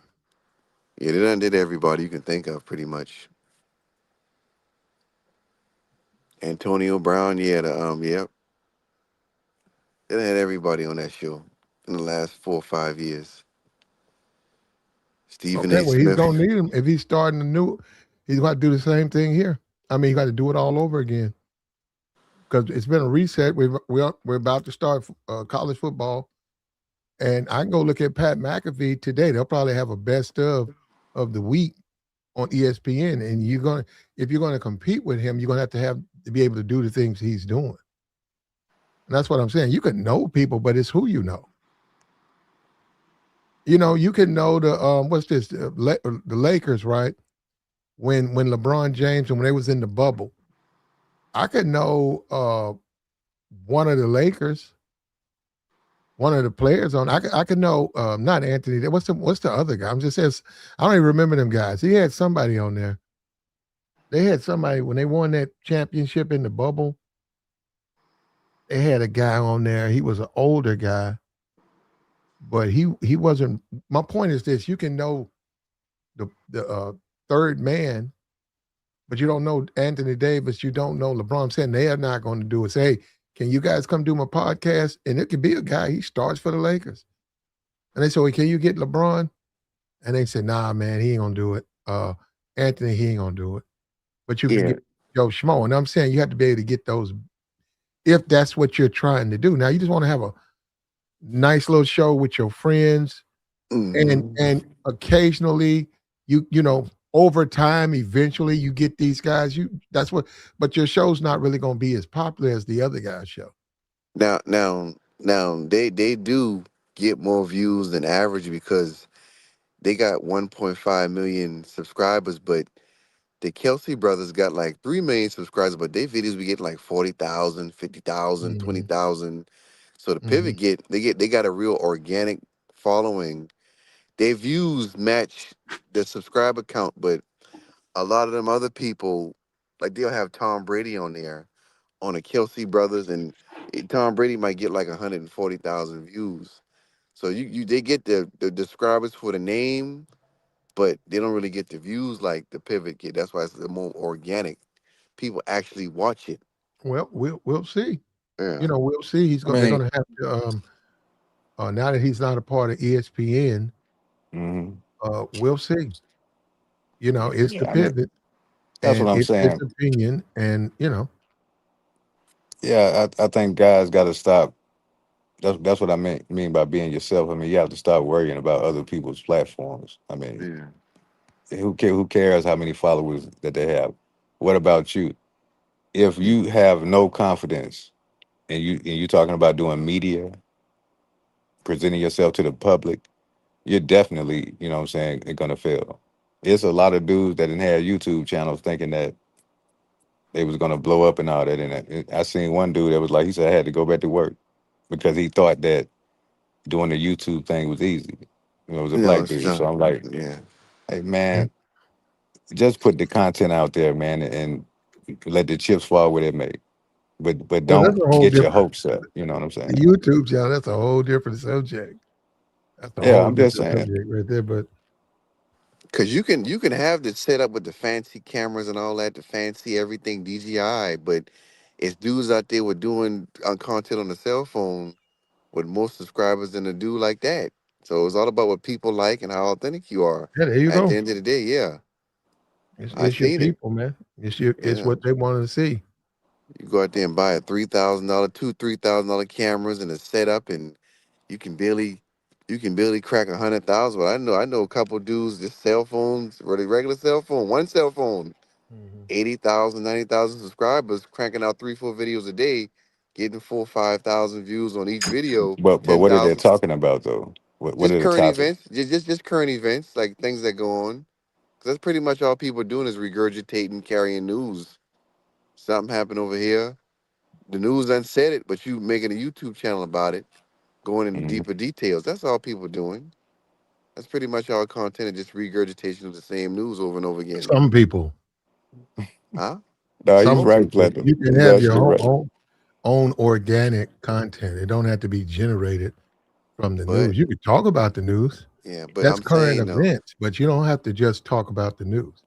you No, he's don't. right. But you can be like I watched what's that white guy? He do like the Rolex watch enthusiast. Okay. I didn't know it was that much stuff behind it. He got like 800,000. Well, he probably had a Well, million he's got now. a market, and he's found his Yeah, audience for that market, that's what and I'm that's Yeah. the whole saying. point. When you generate the content, when you say you're gonna cry or you cry on video, for some people, not a lot, they're gonna have issues because you're still a man, and they just don't want to see that happen. But then again, like I said, you say, he's mainstream and he probably got a bunch of a diversified audience. But now if I'm doing a sports show, I'm probably not gonna cry on video, man. Mm, Sports? Nah, it's just a macho business. true, that's true. Yeah, man. And you making like you said, you got 6 to 12 million. I mean, what are you crying about, dog? Seriously, man. I was saying earlier, they didn't know how to pick these guys. Look at CNN. I didn't see about 5 or 6 of them black. Van Jones, Don Lemon, the other gay dude with the bald head, the other dude. Yeah, I didn't see about five. They had them and then they crying about Trump. That's crazy, man. It is crazy. Yeah, you'd be surprised. Like with this Angela Rye, when we were talking about 15, 16 years ago, I thought she would be further. I see she got a channel now. She got a bunch of subscribers. No, they only got like 100,000 over there. They should have more than that. Bakari Sellers in them, and they had that dude Andrew Gillum. He Yeah, yeah. they just lose credibility. They take L after L over there, man. The other girl left, the little light skinned one, the little thick light skinned one, other one, who she got fired off of CNN too. But yeah, once they get fired off these shows, they go to podcast, try to get them a little book deal or a podcast, and that don't work, and they just kind of get stuck there because they didn't have what it takes to be in politics. So that's the next best thing. They got to go back into private practice, whatever they've been doing before. Yeah, no, they can still do that channel, man. Yeah, Now, if you're talking about doing it for money, that is a different yeah, position. But just doing a channel, you can still do your channel.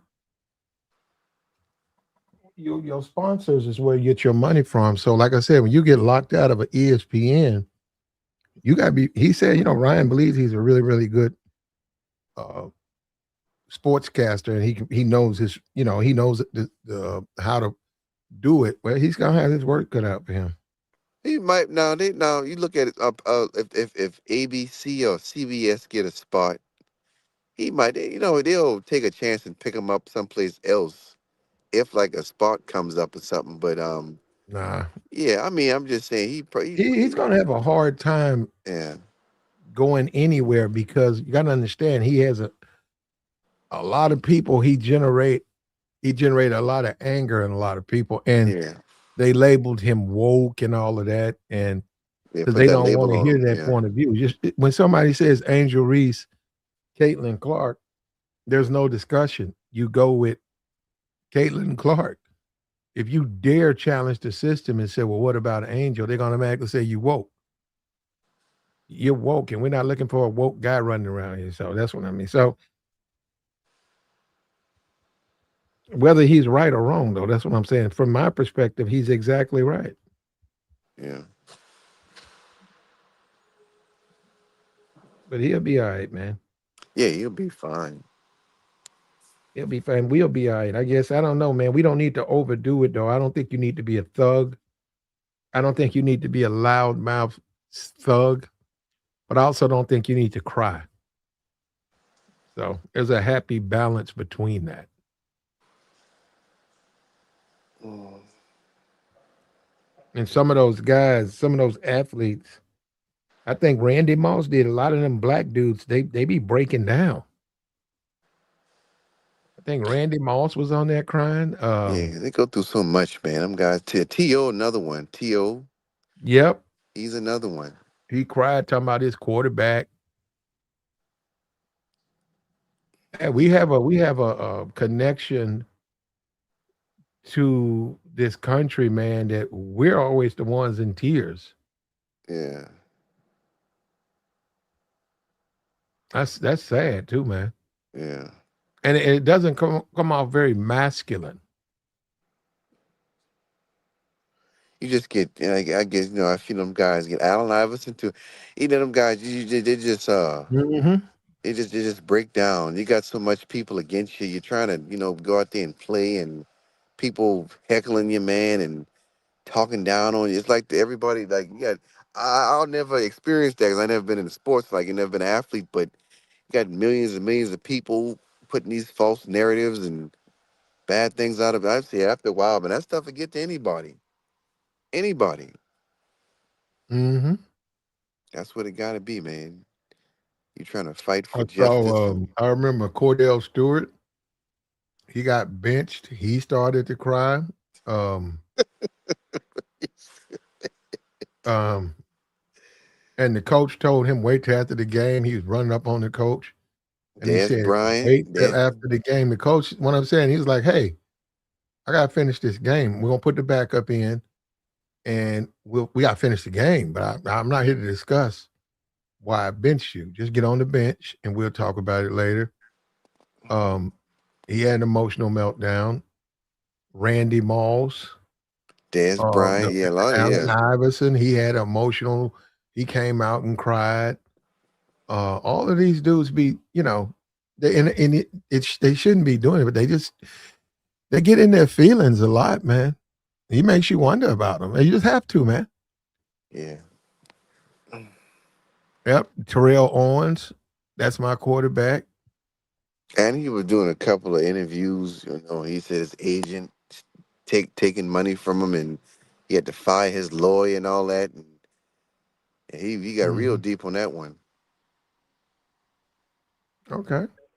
They said they had Barack Obama on there. Okay. It was the Up in Smoke. They had the Kamala Harris. So, um, I mean, these guys, some of these guys, they get guests, and I don't know. Let me say, I'm gonna back up. I don't know how this is going. You know, people probably going. I'm with Ryan. He got mistreated at ESPN. I'm 100% with you, bro. They did you wrong. But what we disagree is getting emotional about it. I just have to disagree with you, man. The world just don't accept that from men. I don't care what somebody's gonna say, and what, man, they ain't gonna accept that from you, man.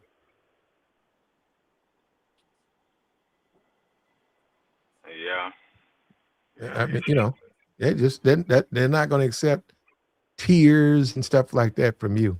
They don't really care. yeah. I mean, I get that.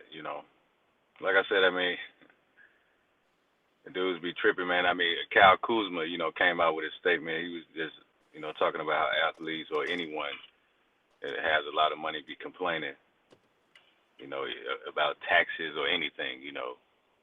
It's like, dude, you still got 40 million. You know what I'm saying, or 50 million, or whatever you got. You know what I'm saying. You got more than most people will ever have. So Hmm. you should be thankful for that, man. You ain't lying. How can you throw that money away, man? Ain't that much damn cars and money in the world, man. Nah, I mean they're just big spenders. I mean, Odell Beckham Jr.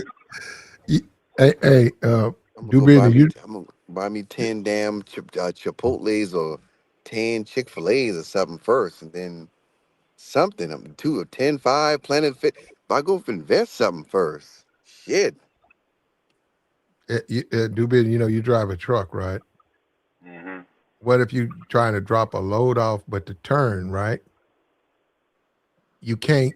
You need to back it up, and you don't have no room, and you know you trying to get it into the fence, and the people still coming, and they see you, and they ain't got no room. What I said is, you can't cry. You Oh can't no. cry because you try to get your load and say, "Hey man, y'all gonna hold me out here for another hour, man? You slow." Okay, let me back this up.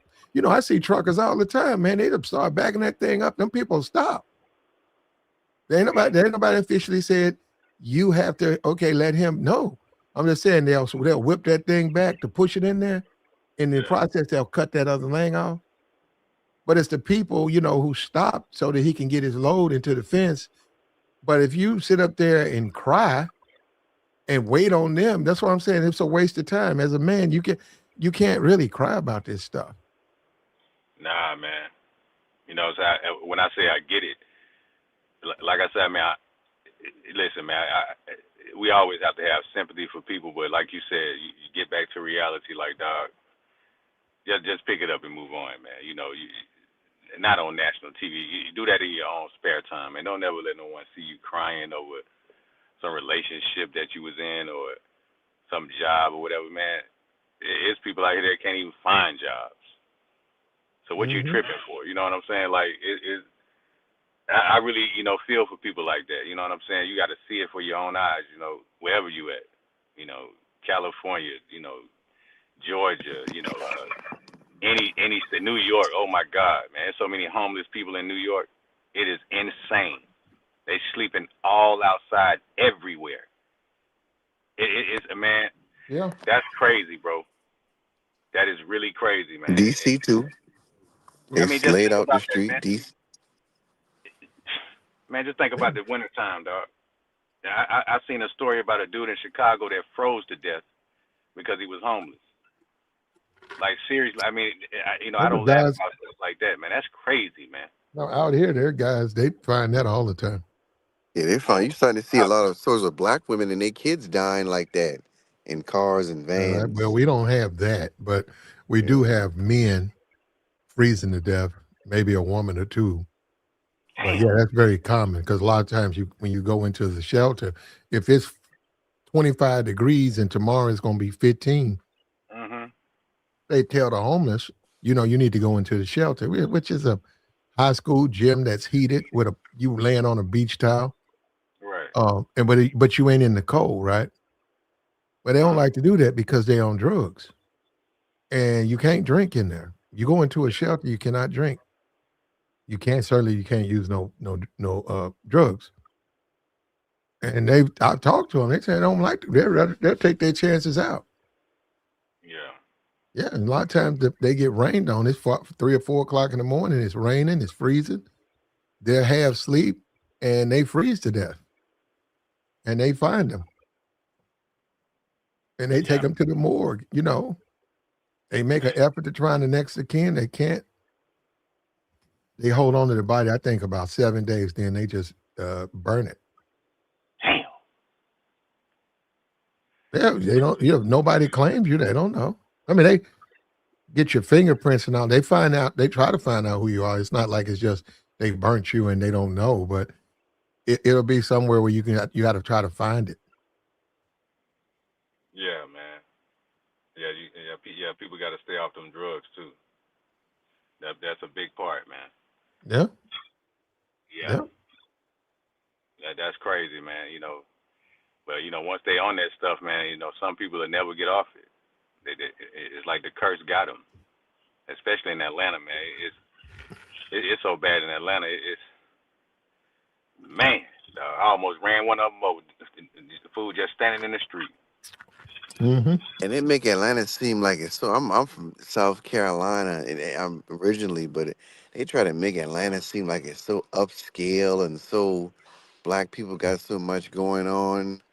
I mean, it And is. I've been going there since the early '90s in elementary school, and I ain't never been impressed. I was more impressed back then when a hurricane would come or we would go for summer vacation. But Atlanta ain't what people think it is. It's not. Yeah, Atlanta's popping. You know what I'm saying? Just Them little small enclaves of people, like just like businesses, and like that's a small percentage. That ain't. You got a lot of foreigners owning stuff in Atlanta, more yeah. I than the mean, that's black very people. true. And that means what, brother? Know what I'm saying is that Well, the people, bro, that don't matter. it Okay. do matter. Yeah. No, it don't. You go buy what you want. They buy what they want. Yeah. Fuck that. How would that matter? They'll step And, on and, them. and, and it's not even about that. It's not even about Atlanta. It's actually anywhere. If you broke, you broke. Yeah, Why man. you You get don't have why to you be in getting no mad? Atlanta. You could be broke in Paris. You could be broke in Denver. You could be broke in Cleveland. You broke, you broke. Now So I'm you're telling right. If you, you talking about going somewhere where you ain't got no money, yeah, Atlanta, it's a whole bunch of broke people down there. It's not going to be very pleasant. But it's money in Atlanta. If you got money and you're around the money people, yeah. it'll be a better experience. But the way people make it seem, and I know what I'm talking about, but because I've been going there since the almost 30 years, since the '90s.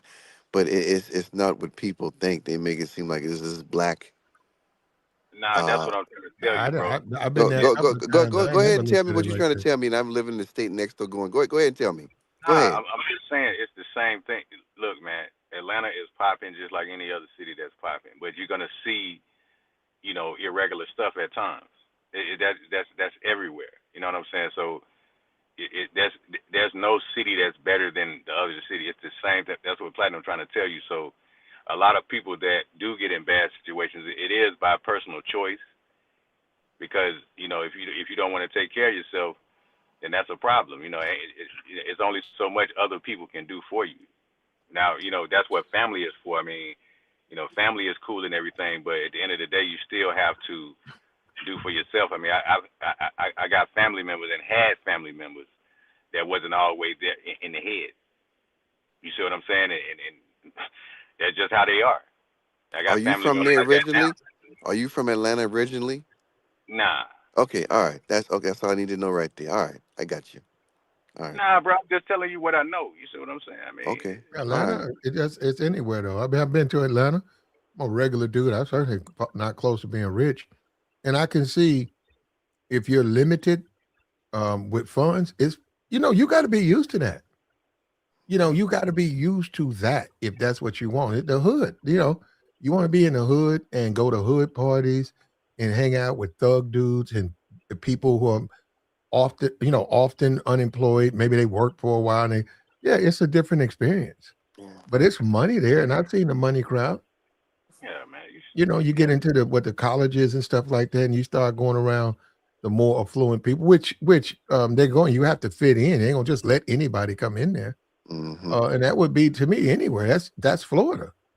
That's Florida. It just depends on where you're trying to go. Yeah, because I know you up there in D.C. I mean, I'm very familiar with the Baltimore D.C. area. I mean, it would be nice to live up there because they got areas outside of like 40 miles outside D.C. That's pretty cool. That's in Maryland, some part of Maryland I was looking at. But shit, I looked at some of them housing prices. I said, damn, $1 million for that? Yeah. Yeah, Nah, I'm good. That's that's pretty much. Atlanta is a place where the South period is a place where you can get more for your buck. Like That's a true. $300,000 house in the South is bigger than DC. You know what I'm saying, in Philly and all those kind of places. Like, I mean, I seen a house that was like 699,000 in your area, and it was like kind of small. I said, ain't no way I can go to Texas if I want to and get a house, get Yeah. a Yeah. mansion for Yeah. 700,000. You know what I'm saying? So Yeah. Like, I yeah, got go you. ahead. No, I was just saying. I understand what you're saying. You got to go, but as it's at a point now where the South's getting expensive too. Because you go to my hometown in South Carolina, Charleston, the house I grew up in. Um, my old man bought that house back in the '90s for I think 93,000, and that same house 545 or something like that in 2026. So things just go Say it up. again. You say what? Say that I, again. s- I said my old man bought the house I grew up in. We grew up in $93,000 in the '90s. 2026, that same house is like 540 something. That's Just crazy. yeah. So it's expensive where I'm from too, because the Charleston, Myrtle Beach, that whole from Myrtle Beach all the way to Hilton Head Island, Charleston, like in the middle. A lot of things, it's close to waterfront property, so real expensive. So I mean, if you got a big family, I get it. But if it's just you, yeah, nah, yeah, I mean, yeah, you yeah, could be straight with a $200,000 or $300,000 house. You'll be all right, my nigga. Like, yeah. god damn. But where I'm from, we don't have no, you don't have houses that cheap. Everything is 500,000 and up Yeah, yeah, nowadays. Now, but yeah, so you can't escape it. You can't escape it no more. yeah. well, your money, man. Yeah, It's just like when the guys say going overseas, you're still your money. It's where you live at. It was where you're talking about dating. Well, who you trying to date? yeah. All You you know, need overseas, most of them countries, you can live comfortable on 40, 50 grand a year and Yeah. it depends on which on the beach. country. On the beach, Well, a yeah. lot of people don't want to live on. See, all of that stuff. Hmm. It depends which, and they have a lot more costs than people let on to. It's not that you can't just go to the country. Okay, I'm good. No, you got to. That visas cost money. And then you start overstaying your visa. That's not like America. They'll come get you in America. You can be here 40 years, Yeah, overstayed your visa, never got in trouble. They knew, yeah, they were. You overstayed it, but you worked, raised a family. Boom, but you can't do that over there. yeah. They I'm glad real you just funny brought about that that. up too. Immigration, they don't they have But no tolerance on immigration. And they're not stupid. So if you want to stay there, you're gonna have to pay to stay there. yeah, but Bro, getting the place is the easiest thing. That they don't do no credit checks. They don't do no any. Long as you got the money, you in there. Most places, what I've Okay. seen, Okay. they don't ask well, I you where mean, you're from. But I mean, Your insurance, you people, gotta pay insurance. yeah, You gotta have their insurance, and that's gonna be some money. well, yeah, So let me say this right quick. I just seen a video from an MTR, and the dude went over there to Thailand. Dude was from New York, and he quit his job to go overseas in Thailand, and now he's trying to do like a fundraiser or something to get some money back to get home. It sounds kind of crazy because I'm like, Why would you quit your job to go overseas to do what? And now you don't have any money to get back home, and now you're on social media, trying to get people to send them money. It's like it's so many dudes that do that stuff, man. I just question the mentality of certain Americans. Like, what You is get so over bad there, about America? you got 100,000 in your bank account. You go to one of those foreign countries, you'll be surprised how much that money starts to go. Mm, And then when you start talking about heat, you got to have you. I can go over there and get a place for $200 a month. Ain't no heater, ain't no air conditioner in there. Not that cheap. You don't want to live like that. You don't live Well, like that's my no. whole point. I'm saying you can go over there and find a affordable, really low affordable place, but you're not going to have the amenities that you're used to. No, So what if I'm so, when you start saying compatibility, $1,500 a month place, right? It's not going to be that big different than a $1,500 a month place in America. yeah, So you still, it's not as inexpensive as people play. Look, but the best thing to do is just to go there and you can see for yourself. yeah, That's the best thing to do, man, because talking about it, guys are going to paint it a certain kind of way. yeah, And I don't, from living over there, I don't think they tell the truth. yeah, yeah, Um, yeah. I don't. I just don't because I've lived over there and I know exactly what they do over there. yeah. Uh, And I've been to every continent except Australia, so I know too. So I just got back yeah. from Africa in February, so I done been to Brazil, I done been to Caribbean countries, so Europe, Paris. I done been to these places, Dubai, so I know what I'm talking about too. Hong Kong, Tokyo, and all that. So yeah, I know what I'm talking about too when it comes to the Well, price you of can living. sort of, you can say that, Yeah, but like I said, I lived over there. yeah. I I've been didn't. to I've been to Australia, Yeah, I never and been. like I That's said, on you my. need to have some money. Of Yeah, course, man. So yeah, everywhere. so yo, I know a guy. He retired post office and Yeah, military. He had about 9,000 in retirement, every and month. he went overseas. Yeah, that's He had good. divorced. His whatever his marriage way he raised a family as best he could. He was divorced, and he was shit in his 50s, and he went back. He went to the Philippines. That's where he wanted. He wanted to go there. See, that's good Yeah, money. He living good. 7,000 a month in the Philippines. Yeah, That's good yeah. money. Yeah. He had property over there because he had a ex wife that he was no longer with her, but they maintained communications, mm, and she purchased him some property, and he still had it, a spread of land, but he had to buy it through her. And even though they had a divorce, she still held on to that. So when he Yeah. went back, that's what I'm he saying, went. I man. I don't know, mean, maybe he got back with her, but he went back to her because he used to always brag on his land in the Philippines. I Like I, just can't do it, man. Because, like I said, I mean, yeah, if you get up into the millions, then yeah, it's okay to go purchase a piece of property by the beach or something or whatever. But it's like you have to be in a place that can give you access to, capital constantly. You have to be able to make your money. So when dudes be doing all this extra stuff, they be, telling people you want to work remotely and all that kind of stuff, man, you got to have something real going on. You have to have a real program going on. So if you're going to do that work from home type stuff, it got to be something that's lucrative and solid. Because yeah. when you get to another country, you don't have no what kind of job you gonna get? So they don't have the same jobs that we have in America. Now maybe Europe or something or the UK, but even with that, it's still like you know it's still risky. So I mean, I don't I respect the passport bros or whatever guys that like to go overseas. Like I understand just traveling to go see something, but you talking about relocating, man. That's bad, man. That's bad when you can't even make money or you don't have money and you get on the computer on social media begging people. That's really not good for you to do that, man.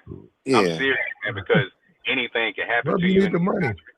Yeah, that's what you need the money. So I've never seen nobody travel, white, black. I've never seen nobody say they needed more than $5,000 a month to live overseas. Ever. Wait, I mean, you could do that in America. That's what I'm saying. You could live off $5 grand if you're talking about retirement and all that kind of stuff, you could do that in America. Easy, man.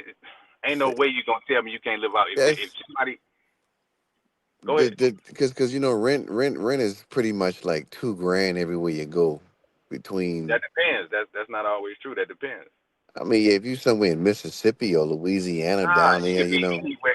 You could be. It depends on where you're trying to live in this area, man. yeah. Most people want to live close to or out around the like outskirts of a city, major city. Let's just say that. Even in the South, you want to live close. You don't live in Atlanta, but you live in Stone Mountain. You live in North Carolina, you don't live around you live around Charlotte, someplace 20 miles out. So we talking about like the circumference of the city where you places where most people live. And most people live on the outskirts of a major city or someplace close by, less than 30 miles or something. Let's just say that. So when you living like that, most of America you paying between 15 and $2,000 for rent. And you got your insurance, you got your car stuff, you got your food, you got to eat, got to get your hair cut, you got to stay clean. So it adds up real quick. That's what I'm saying. That's why nobody can't get nowhere. That's why most Americans don't have $1,000. 70% of Americans, that's a lot of per people. 350 times 70, that's 250 some million people ain't got $1,000. Well, I mean, like I So said, that's why people coming up with Well, new ways to money, get out of it here. costs money, period, to live overseas. Because you're talking Yeah, about one person. When you yeah. start saying you cohabitating, No, I'm talking about one person. I'm just I'm saying talking one about, well, person. who wants to go over there and be by themselves, bro? You're talking about two people that it eats through that money. So two people, and we're not even talking about the family and all of that stuff and those other expenses. Take the car out. Take The food food, is and if cheap. you have a car, if you have one. You don't need So a car overseas. Nowhere. it depends where you live. Yeah, if you It live in depends 100 on where you miles go. out, Everybody don't want to go to those places either. When you say Thailand, people don't want to go there. you don't got to go there. I'm just You can, saying, yeah, all these affordable. The people ain't, man, doesn't nobody trying to live like live in the forest and shit like people that. want to live in a tropical destination. No, That's they, where man, most you know people how want to hot go. it is out there. If I understand that. No, they don't. No, If they you don't. black, you want to live somewhere tropical. Most No, black you people, don't. You want air though. they don't want to live in Europe. They want If you air. You want to want if air. You want air in Europe. yeah, you want to live. If you go to So Europe, I'm saying the difference. you going to Germany, I can yeah. go out here right now in between, the highway Mhm. from one city to city, that highway, that little extended, where you got the trees and the grass and all the wide open spaces, and then you get to the city you're going to. I could go live out there, man, in the middle of nowhere. Yeah, most people Yeah. they want to go Well, to and I Panama, get a discount on my mortgage or my rent, but I'll be in Panama. the middle of nowhere. No, what I'm saying is, what if something breaks? Yeah, What if I break? Okay, they said it's going to take us this amount. Well, we don't service that area, man. these They say, yeah, places, you 50 miles from. Yeah, we don't. common Yeah, we sense. only help the people in the city. Say, yeah, we ain't gonna Yeah, be able to come out there and check this out or check that out. and that's why I And, said common yeah, sense so will that's what tell I mean. you. So it's the same. It's still at the end of the day, unless if you 25 Uh-huh. and you got $3,000 a month coming, and you 25, you got a shot. You got a shot to go overseas and create a nice life. But when you talking about older men, because I see they say targeting 50 and up, a Uh-huh. lot of those dudes have already got bills. They Uh-huh. got kids probably in college. They still got ties to America and the whole prospect of dying overseas. That's a real thing for someone like that. A Yeah, lot but of them don't want to die overseas. we talking about. I'm talking when you talk about like passport. You talk about between like 25 and guys 25 and 45 with no children who got disposable income. That's like Okay. the yeah, Okay. no children, And even that being no said, debt. there are other places to go. Yeah, But see, the thing is, brother, if you don't like I said, man, I ain't telling no one what to do. I never do that. I'm just giving an opinion. When dudes be wasting money, man, that's gonna catch up to you. The objective is to save as much yeah, as you can and build it up. With Roth IRAs and Roth IRAs and all that kind of. It's just options for you to maximize your capital. So it's like yeah. you got to. Sometimes dudes got to think long term. instead of short term. Like, okay, I want to have some fun, yada yada yada, and you just keep on spending, you keep on spending, you keep on spending, and it looks nice on social media. They showing you they at some club or whatever and all this kind of stuff. But like I said, if you keep on doing that, you ain't gonna have no money, and then you're gonna end up like dude from New York. And the Yeah, other dude that was from New York that went to some other country, he got stuck over there talking about he a mechanic and shit. Like, yeah. some stuff just don't make sense to me, man. I understand the dating scene and all this kind of stuff in America, but America is not that bad of a country to make me want to move to another country. Well, It's really tell not them that guys bad. that. Tell them because I I'm seen it. talking about me. I ain't telling Oh, nobody okay. else. Yeah, I'm saying yeah, I'm but talking you about me. can't. When I first started going overseas, probably like, well, traveling like international, like '06, 21 maybe. You would see like one or two random black dudes, but now you go over there now, they got a whole little communities with black dudes. Some dudes got like half ownership in like bars, restaurants, barbershops. You see a whole lot more than 20 years ago. It's like Yeah. 5 and 6 times more. And these guys don't be on social media. Some of these guys Yeah. in military. Some of these guys got a business they got in America and is get passive income. So I know a dude who worked for Bank of America. He do the interviews at home. He packed his stuff up, moved overseas, do the same job, come back every for holidays once or twice a year. And you got Mhm. that's his life, He making about what, 70 grand a year before taxes. So he live a good life, stuff like that. That's when people talk about mobile jobs. So people are not dumb. People know it costs money to go any place. It's just the way you do it and what you're So some starting people off are. with. Yeah. Some people are. Yeah, you Some got a people. small I've seen percentage of too much. idiots. Yeah, yes, you got to. They weekend warriors. I got 10 grand. That's all I got. I ain't got nothing else. I'm gonna take a chance. If I fail, I fail. I can always come back to America and start over.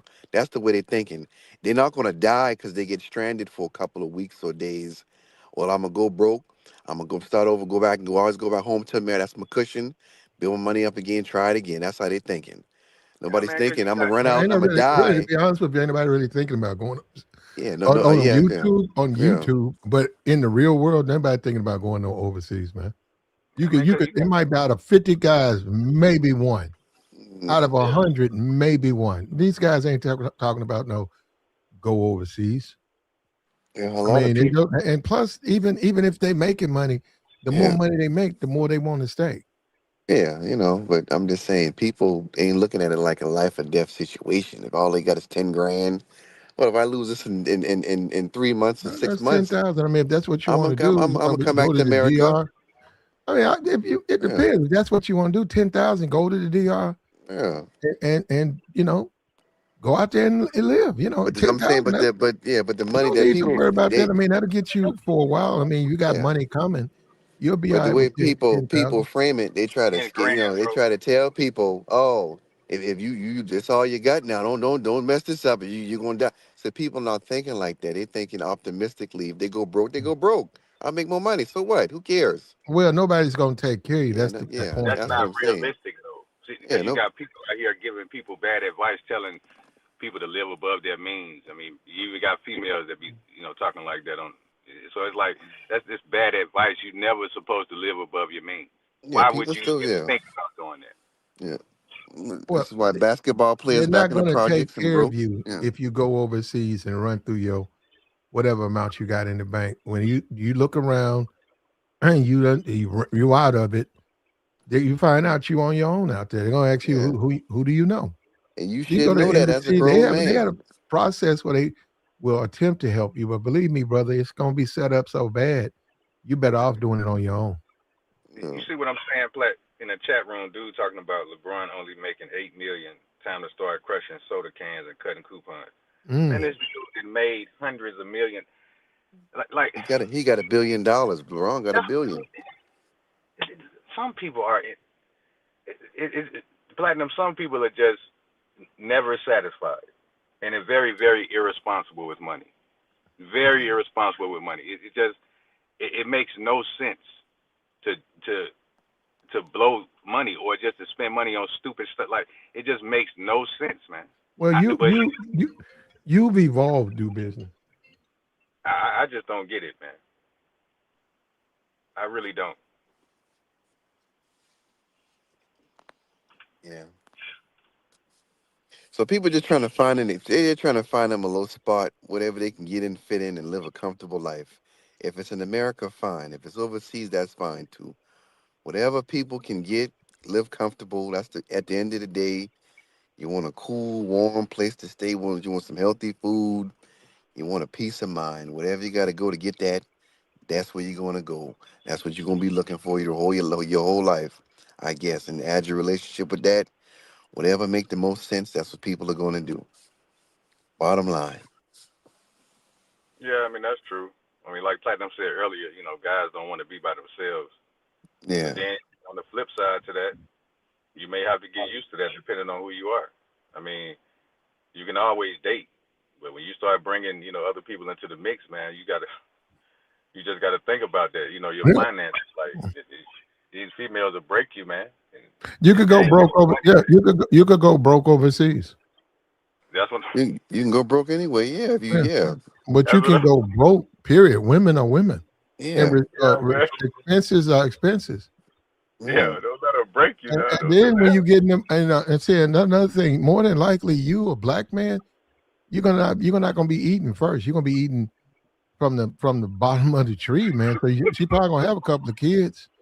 What are you Probably talking been about? a female overseas. She probably been run through. So you Yeah, talking but about nope, nope. Yeah, Got a no, bunch no. of kids. See, that's another thing. No, nobody. You don't gotta get the bottom of the barrel. So No, you're it's not so gonna it's be so it's eating at so the. many it's so You're not many gonna get there. women. You got to have some money to do that, though. Yeah, because the local men ain't got no money. Well, the local men, some of them do. Not all of Yeah, them are the broke. local men. Every place I've been, when I've Mhm. been to Paris, the dudes ain't balling like that. You might see a little nice car here and there. Most people ain't bowling. I But what I'm nowhere. saying, Yeah, overseas is going to cost money. this is why. When you say you don't want the baby mamas and stuff like that, Yeah, well, it's not as easy. You're saying it like it's nothing to do. It's a little bit harder than you think. I'm saying it. And then because it's over there, hypergamy is over there too. Okay. Mm. They're westernized over there. Yeah. Mhm. They see look at the same music. You that spin that thing. That's probably in all types of languages.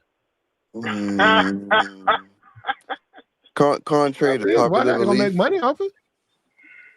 You're con, right con, about that. Yeah. contrary to popular belief, they don't really take social media literally like we do in America. They don't look at things. People in America or women or whatever, they'll look at something. Oh, if the man ain't low here, if he don't got this type of car, if he ain't in this league, I can't deal with nobody less than.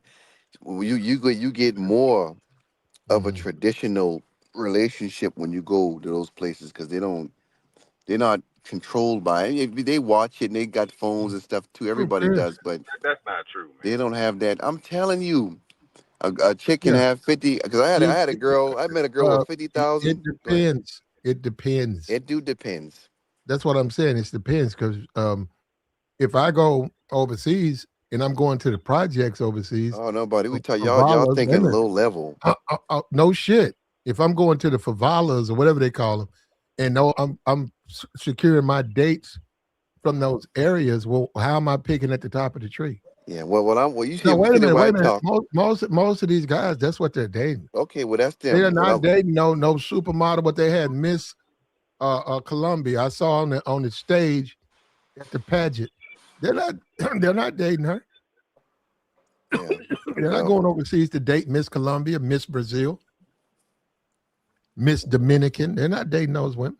I mean, to be fair, not to say that, but most of the women, the average women, look kind of similar to what they look like. To be honest with you, Okay. most of the women aren't fat, and we all can say Yeah, that, right. right? Our There you diet, go. So American diet. once you take the weight off, and Mhm. most of the women built like most Dominican, I mean, hey, that you win right Oh, there. they're There built. you go. So that's a win right there. If that's Once you what you're see, looking for, you once you got get that once here though. once you see 80, no, once you see 75% of the women, 125 and 130 pounds, that's a But Mhm. win dog, right there. but Okay, listen to me right quick, go dog. That's get a it, man. win right there. You done won. Well, let me Instead say of Well, this being right you quick. 200 pounds and a well, foot. wait a minute, bro. You talking about your game? Okay, I'm just saying. No, no, Yeah, no, no, no. You have to deal with fat women. A yeah. lot of guys don't have to deal with fat women at all. They don't want to deal with them. But no, We that's the issue with you. no. No, I'm no, talking that's about a what's in personal thing. America. No, that's in America. And that's what you deal with. No, that's what's I can out go. here. I can No. go out to a club right now and see 13, 14 fat women just sitting there. And when the club closed, they just sitting there. You deal with those women. Okay, no. All types of dudes in there. They don't What? deal with those women. That's who you deal with. No. Then you I didn't complain say I about it. did. No. But it's probably the best you can do. And then you complain about it. No. I'm saying in America, we talking about black, or you talking about all whatever race, but when you got women, every when you walk outside, every couple you damn near see, 8 out of 10, the woman is bigger than the man. Tell me I'm lying. Yes or no? It's a yes or no question. Well, And I the mean fact that that's y'all can't, you talking about in ain't no well America. nothing. Hold Yes or on, wait, no, sir? relax, brother. I'm saying you talking about in America. Yes or no? That's all I'm asking. Yes or no question. No. That's Okay, not all right. true, bro. Yeah. Okay. You got some dudes that got some big women, but a lot of guys ain't got no big women. And once Well, again, this is the ghettos. He wants his hood I stuff. walk down the street Not every not day. not where it depends on where you go. There's an I affluent class here. They don't eat like that there. They don't feed their kids pork and stuff like that. They're affluent people. They're small people. They're black people, but they're small. They're couples. The guy and his girl. They, if they, I they they're very health conscious. So when if you go to places like that, you don't see the obesity rate thank you. That's like all I'm that. No, saying. no. When you talk about the get, so you once again, you're see I'm that's not the saying thing I about didn't all say of these. nothing No, no, no, ghetto. no, I no. said all That's races. right. That's the thing about all of these guys. The only women they can deal with is Oh hood man. rats, hood rats and worse, and they take that and take that overseas. Talking about they tired of the women, but you can't get good women. You can't get them. So I'm All of them so ain't like that. No, no. so You social so scientists, social wait. science. So wait. So then they go to a foreign country, and Oh my God. this is where the mentally they know where they fit. They know they don't fit in. They know they don't, so they start running behind the hood, the version or the equivalent in a foreign country. So you just agree with me that most of the women in shape overseas, but when I say it over here, you come up with a caveat saying dudes only can get bottom of the barrel. See how that Man, works? you got And fat women everywhere, I just man. told That's what I you, be. the economists and the social scientists say that 70% of people in America don't have $1,000. So most people are poor, right? Mm. So you talking about ghetto and a I don't hood know if rat, it's that bad. huh? I don't know if it's You, that you bad. yeah, that's look it up right. Look it up on your phone. They don't have $1,000. So you got 270 million poor people. And I just put the That's correlation with because the they don't weight. work. If you I work, get no, it ain't that many unemployed people in the I mean, when you got 70% of America don't have $1,000. it's a bunch of unemployed people. See, I don't even 270 know if that's million? true, bro. Is it 270 million? Is it most of that? You know how many people that is? Well, I would challenge that study. I don't Look even at know if no, that's it true. don't no. That's what people are saying. That's what the social scientists say. Or they That's what don't the know what they're economists talking say. about because that's just not true. And that's yeah, what people are complaining about when they can't afford nothing. Everybody that's the number one Well, complaint that of ain't everybody. America because they ain't said nothing But about that gas, bro. okay, That can't be true. yeah, Because you want to talk about convenience, the gas is up conveniently. It don't have to be $5 a gallon, it's but it is. 419 where I'm at. It's $5 over here. But what I'm saying, you keep on going back to this ghetto stuff. Nobody said nothing about the You ghetto. sound like I'm that. talking You about. sound like you're talking about the ghetto. Now you talking about people ain't got no money. I That's mean, that's ghetto what stuff. I'm That's giving the you a ghetto, study. bro. Look, It's not. can they That's make not. more money? Yeah, but the ghetto, you So can't go by the ghetto. And so see, you that's the saying problem so you with saying no, most no. American is A lot ghetto? of guys, a lot of these guys, Oh my God, a lot of these guys are can't win with ghetto. y'all, man. They're ghetto people. Oh man. Everything they look at from the world is defined from the eyes of a ghetto person, and that's why they go overseas, a place where most people wouldn't want to spend the night because it's a filthy place to be, and they Well, find a woman, and she's the equivalent of the women here that he's dealing with, and then he thinks he's winning. Now I'll grant you this: she'll probably be way less, so I'll give you that, and she'll have her own hair. Okay, and that's what you want, you can go get it. But see, I'm around men who really want these women. I'm not around dudes who just thirst buckets, can't get laid in America and run overseas to get into some type of episodes with women. No, I'm talking about I know dudes who actually married foreign women. Mm. They married them. So is They it lived anything together. against a dude not So I wanting know, to date no, a no. So I'm very familiar with that. So I get on YouTube, I start hearing all about this. So you talking about an ex? So you want to go on and go and have just a some fun with some foreign women? That's what so you're doing, so so and then so you're is going back in 6 months. so is Okay, anything I got wrong with you. a dude rejecting a woman if she's overweight? I'm asking you. So Nah, A man should date who he wants to date. you telling a man if he don't, so what you basically saying is if a man don't want to date an overweight woman, something's wrong with him. He got to go I run. said a man. I'm gonna say it again. A He got to man go should date run. keep talking But a about man. overweight women, bro. no, A because like man he, should a man should date whom he wants to date. yeah, If he likes fat women, that's what he should date. and most men don't like fat women. Here you go. Okay, and What's the issue with big? Okay. What do you? so Where what you they got to No, do bringing with I it? it up? no, I didn't bring it up. He was talking about like the Miss Columbia. And all. I was saying, only thing I said is There that are women most of the like that women, overseas, though. But there are women overseas wherever you go who are beautiful yeah, and model esque. They're there. exactly, and they Yeah, just not yeah. on that stage. That's all I'm saying. That's all I was Well, they're saying. overseas, and you do have to look at the guy. If I go overseas and you notice, I pay no attention to women like that, the model type, beauty queens, um, athletic. But you notice I never pay attention to them, but I'm always running behind the bar girls. I'm always trying to go around those types. Yeah, that's an indictment of me. Yeah, The that fact is. that I try to put it out like, y'all see me overseas, man. See, look at all these women and stuff. Well, there's other Yeah. women. When you say Well, Thailand, there's other women in Thailand beside that J6 Street yeah, or whatever it is. I There's never been other to women. Thailand. Thailand. I Yeah. look at Thailand and all them. I go to what's I say? I go to the upscale Tokyo and Hong Kong, but um, what I was saying, the first thing I talk about when I talk about if I was to go, I'm talking about the lifestyle first. Like you say, on the beach in a nice condo. That's me. That's my style. And that area, I'm gonna pick from that area, that upscale area, laying out for 4 and 5 star all inclusive hotels or condos with all the amenities. That's how think first. I'm talking about the lifestyle first, and that lifestyle, whatever women around that lifestyle, that's what you're gonna attract because that's the way you live in. So that's all. That's all I'm saying. I go by the lifestyle first for anything else, and then everything else second and third or whatever. I mean, I just don't trust it, man. Because Yeah. I be, I'm always concerned for safety. You know what I'm saying? Because it may look nice, but it may not be nice. So Okay. it really Well, don't even matter where you go, man. You just gotta, protect yourself at all times. That's my number one thing with the overseas thing. So I mean, I ain't knocking You nobody for gotta what know they do. somebody. Yeah, I man, agree you with got to them be on that. careful, man.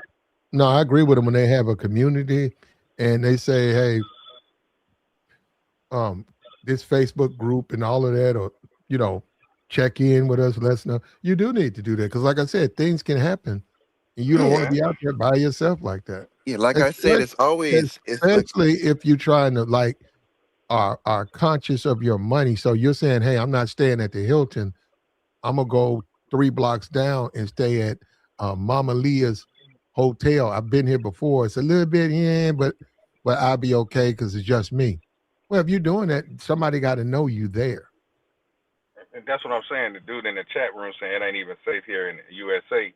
exactly. Well, It's not. we know the US. I know the USA, so that doesn't even matter. I'm talking. You go into these countries, man. You don't know nothing about these countries, man.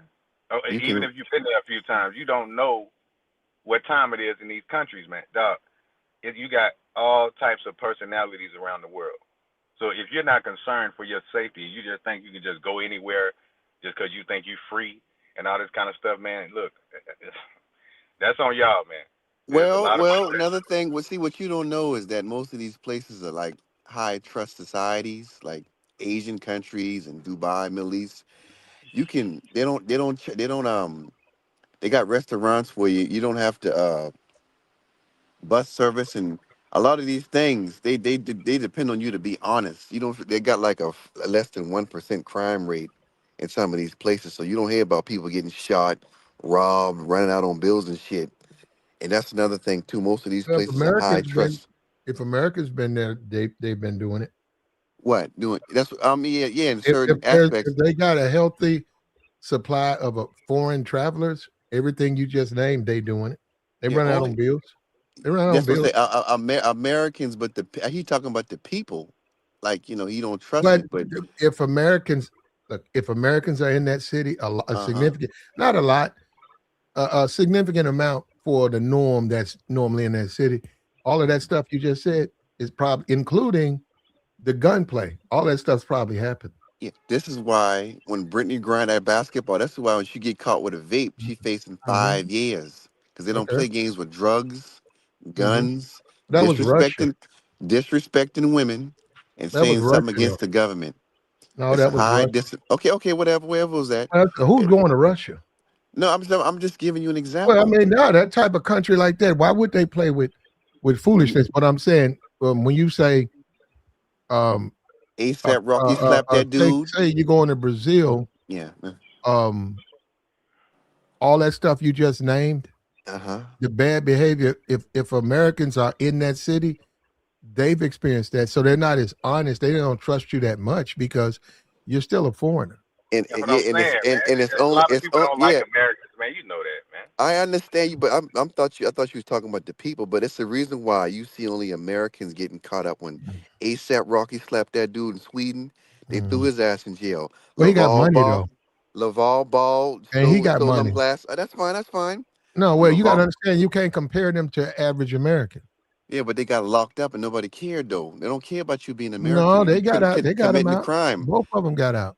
They got Yeah, out. because Donald Trump he had to get a phone call from the president. But I'm just saying, no, you play games over there, your ass is in trouble. You It's can't get on the Americans internet and overseas. curse out people. It's And Americans. Well, Donald Trump's ain't intervening on it. It's Americans overseas, just like you got Floyd over there. He yeah, ain't the only American in that jail. I understand that, but I'm saying, but it's a high trust society. But the people ain't really gonna try you like you think they are, because they know the consequences are harsh. They don't go to jail and get out in the same day like we do over here. Get caught with a gun or some What drugs, do you you? out. Why would they try you at all? I'm saying, I'm talking about what he Bro, said about you. hold on, because he just. I don't even know why. Look, at the end of the day, I lived over there. If Okay, you follow the law and don't bother them, any of them, they're not going to say anything to you. exactly. Yeah, Okay, yeah. That's what I so was trying to say when that you to come him. out, odds are now, if I went in there and started messing with the black market over there, if I start interfering with what they're doing, they will do something to me. That's not smart. Who does that? Nobody does But that. that's pretty much in America. We talk about overseas. I'm He talk talking about them. about here. If I go to Chicago and I don't know Oh, anybody and I'm visiting a relative and the dudes are thugging and I get in the middle of the thugging, I'm gonna have a problem with the dudes there. But if I don't get in the middle of that, they don't care about me coming there as a tourist. It's wow. pretty much the same way over there. It's really what you doing. Exactly. That's all. So it ain't nothing to be scared of. That's all I'm saying. Well, wait a minute, brother. All of us think differently. It's not about being scared. It's about being cautious. So, anytime you go to a foreign country that you're not from, yeah, man, my security guards is up. You see what I'm saying? Like, and a lot of times, people just be going places by themselves. Like, nah, man. You know what I'm saying? I need to have someone with me, man. Okay, Ain't that's ain't no cool. ain't no place comfortable. Yeah, get you a Now tour I guide. can That's do what that tour in guides are America for. because I'm used to America, but I'm not just gonna be roaming around the world by myself thinking everything is cool. That's cool. Nah, Like, bro. yeah, Well, you guys can do like it you when need you're tour young. guides. You Yeah. can do it when you're young, though. You come out a world traveler. Yeah, if you under 30 and you can afford it, you can Yeah. do it. But when See, you yeah, start people talking like about, him, all they gotta do is he can like pay a little local, little 20, $30. They take me here, take me there, give me a little feel mhm, for that's all you gotta do. There ain't nothing wrong with that. yeah, that's what you want to do. I'm saying you got to want to do it. Yeah, the tour gotta take you around. Everybody's not into that. Yeah, So, like I'm saying, I get it, yeah, but everybody's just not. That don't motivate everybody. that's true. The prospects of smashing a bunch of chicks in foreign countries. I mean, it's like, and why would I do that? Because, well, first of all, I did it, but I didn't pay to get it done. I didn't pay to have it done. I was over there working, so I was able to do that. But I'm saying when I think about it now, the prospects of smashing a bunch of chicks, going to this country, to Yeah, that it's not really country. worth it to do here. Yeah, That's it's not. like that's Yeah, what I'm saying. For me, it's just like complete waste of my time, man. yeah. Yeah. I'm looking for I get business nothing out of that. opportunities. My thing is business, leisure, and just to learn. That's my three main things: business, leisure, and just to learn. That's it. If I come across something, I come across it. If I don't, I don't. I So got you, man. If I I mean, was trying to go over there and get women, I would say I'm trying to get women. yeah, it ain't nothing. And I would. I even would. if you do, That's my intention. Hey, I'm here for the chicks, man. yeah, I that's don't care all. nothing about that other stuff you talking about. What the food tastes like. Now I don't care nothing where they at. Where they at. If that's what I wanted to do. See, that's what I'm saying. We got people who just they don't want to tell the truth, man. Yeah, Gotta Yeah. tell the truth, man. I mean, that's what you're about. Be about it. Yeah. Trying yeah. to be slick. Yeah. Because nobody can do nothing to tell you anyway, but sit on the internet and run their mouth. That ain't gonna stop you from going nowhere. So that's all. If you were smart, you would go maybe take some phone video and photos, and you could post it when you returned. Nah, even that's kind of creepy. I'm not into that. I would never been a fan of that video. Well, you And could another post thing it out too. there for the world to see. You went on vacation. Oh yeah, if you go in like the monuments and stuff, because like even in certain country, another thing You too. don't have to do a monument. You could take a video of yourself overseas. You could be at a restaurant. It don't have to be no expensive restaurant. You could be Oh at that no, little no, because little some places don't allow that. little open thing outside where you just buying some street food in a foreign country, and you could put that up. Yeah, but when I went to Paris, they had like a no. I couldn't tell. I was like in low stores buying clothes and stuff, trying to video. They tell you to Mhm, put the phone down. So certain Dubai too, you can't mhm. take certain pictures and videos in some of these places Okay. either. Well, you're So yeah, right. people. If they got rules against any of that Yeah, they stuff, you're stuck. right. Yeah, That's all the they rules. yeah Right. they stuck in reality. See, that's another thing too. You don't see people recording fights and shit. You don't see that dysfunction like you see over here. That's another thing I like about some of those Well, I places. wouldn't put that on my. But see, what kind of fool would post a fight on his social media? Right. Why? I mean, that's a fool. You can't Yeah, post stuff like that. Why would yeah, that's a you gonna post a fight yeah. that you saw over in a foreign country? It's still a fight. Yeah. So why would a person do that anyhow? Because I was surprised when they beat that black chick up in Thailand for saying something to slick to them locals. They had that all over social media. I'm surprised they let them. I ain't nobody got in trouble for that. Yeah, they Yeah, I gotta don't get that. know. Well, They get Yeah, they that beat jump. her up in the street. And Yeah, okay. they they beat saying her. we off Yeah, topic. yeah. Yeah, I ain't trying to stop y'all though. I was just saying. Yeah. It's okay. Anytime he goes, just get your little paid tour guide. Give him a few dollars. They'll take you around. They'll protect you. Ain't not gonna happen to you. Depends on where you go, man. Some places there is no threat to you. They want you there. Yeah. You're welcome. Yeah, you're right. But Asian countries probably the safest ones out of all of them. Then Middle Eastern countries, then European and African Are and them you gonna South. be there? Beware. As a black man, are you gonna be in the same city with another black person? Yeah, no, I don't care what. No, Yeah, as long they as instantly you can throw all that Asian stuff out. It's about you and him. You see this is what I'm saying. I lived overseas, hold bro. on, wait, no, The what are you talking problem is about? gonna What are you come from asking another me? the problem is gonna come from another black person. I've Mm. lived over there. I know what they do. All the They're gonna black see people. me. You got choke. They're gonna see me Okay. What's that? overseas, Uh huh. probably with my date, and immediately they're gonna start keeping up with me, watching me, want to know who I am. Eventually, they're gonna gravitate toward me. I know I've been there. So you talking about the locals? The locals never say anything to me. But I when I know. run across Americans, all of a sudden, either it's a conversation or it's a bunch of dudes Okay. hanging around. If I'm in a restaurant, they outside just hanging around, standing out there. So all of that comes from them. That's what I'm trying to tell you. It's the Americans you're gonna have a problem with over there. It ain't the foreigners. Never been the foreigners. I never So said that. and it's always gonna be dudes. So right, I can go to the DR right now. I bet you there's a whole lot of derelict bum dudes over there. They don't want to go back to the States. They over there involved in crime, petty crime, and they probably a major part of what's going on to the other Americans. Oh, They okay. probably already know the game, so they say, "Yeah, they're gonna check in this hotel, and this the scam we gonna run on." So yeah, I'm just saying, I Yeah. know that the other people are not. If I'm stupid Uh-huh. and I go and interfere with somebody's criminal activity, yeah, I'll become a target. Mm-hmm. But just being an American, the only people you need to fear is the other Americans. Well, I never feared no other American when I went over. Not one time I ever had a problem with anybody. So I mean, never locals either. So all my travel experience has been perfect. So not one issue ever, ever, ever. Nothing stolen from me. Never been ran up on, cursed out, beat up. Nothing. Mhm. Not nothing. So yeah, got to have street smarts. You got to have some type of intelligence about you. So that's pretty much Mhm. it. Well, the person is a lot of times with the women, and like I said, once again, that would be a reflection on you, who you're dating. Yeah. So if you dating certain types of women, they probably have a history with the other men.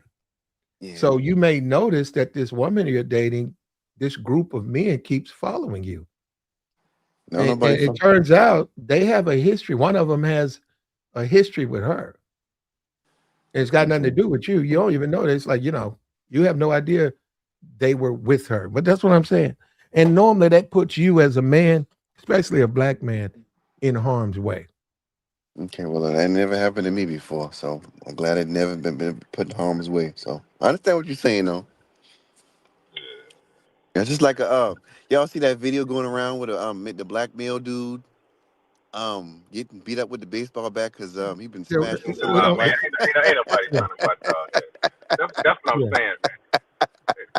yeah. And don't speak about stuff like that. Don't speak Yeah, we about don't. nothing that's inappropriate, brother. That's what No, I'm I'm just saying, man. saying Yeah, you don't said even mention that. I'm Don't giving even you mention that. example. I don't want to hear nothing about nobody All being right, beat up, bro. all And I'm right. telling you, said that twice. Why do you keep talking about that stuff? That stuff's all over the internet. Yeah.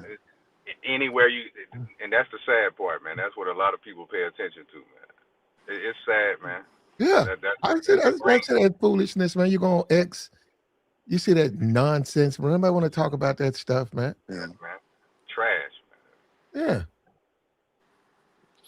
But yeah, all that just goes into what we talking about. People just want to get away from the dysfunction and the foolishness. Wherever you You can get deserve in, it.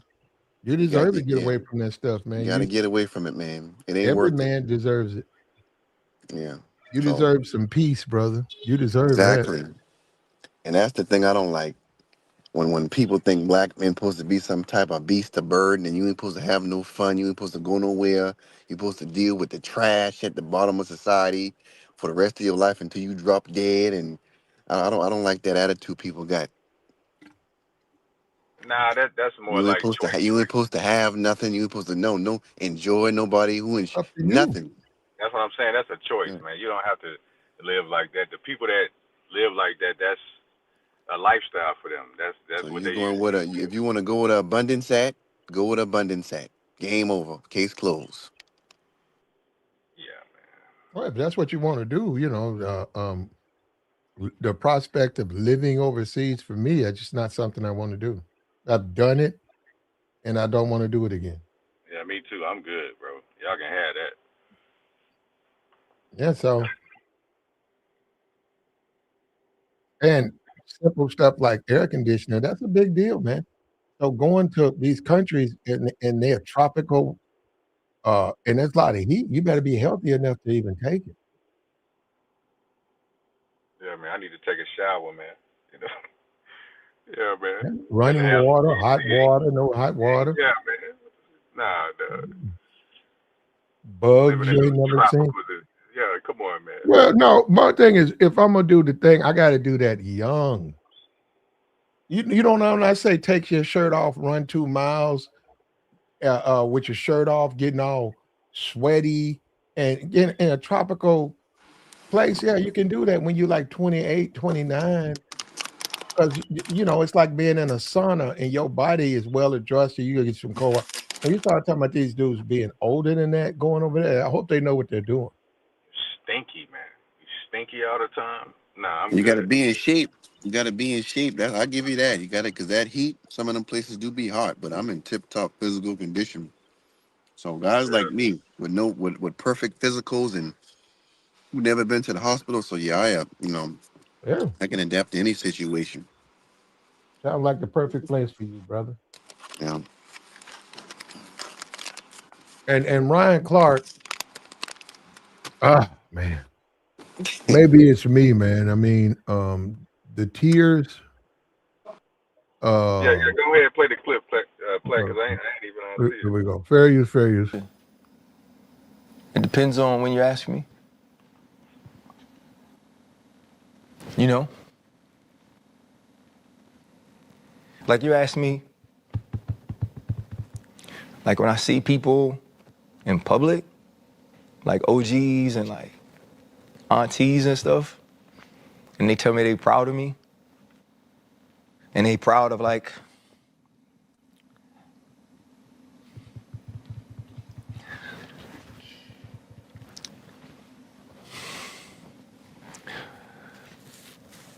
And a lot of people have a problem with this part right here. They don't.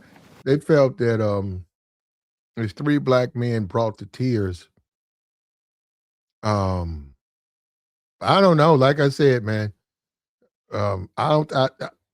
Three black men brought to tears. Um, People gonna look at. They're gonna look at them from a perspective of man. And that's the thing about these. You just like Ryan. He got fired for telling the truth. Can people handle the truth? And I don't think people can, man. That's why I'm sort of withholding my opinion on this. But what you have is three men of color or black men brought to tears. And in my opinion, I don't know. The people who don't like him, they're the ones who are going to enjoy that they cracked him like that. That they made him cry.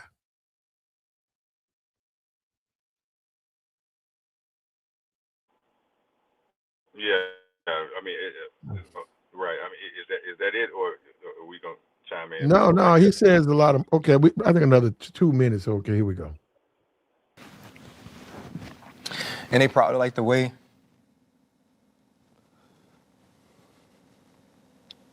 I represent the community. Yeah, I wouldn't change anything.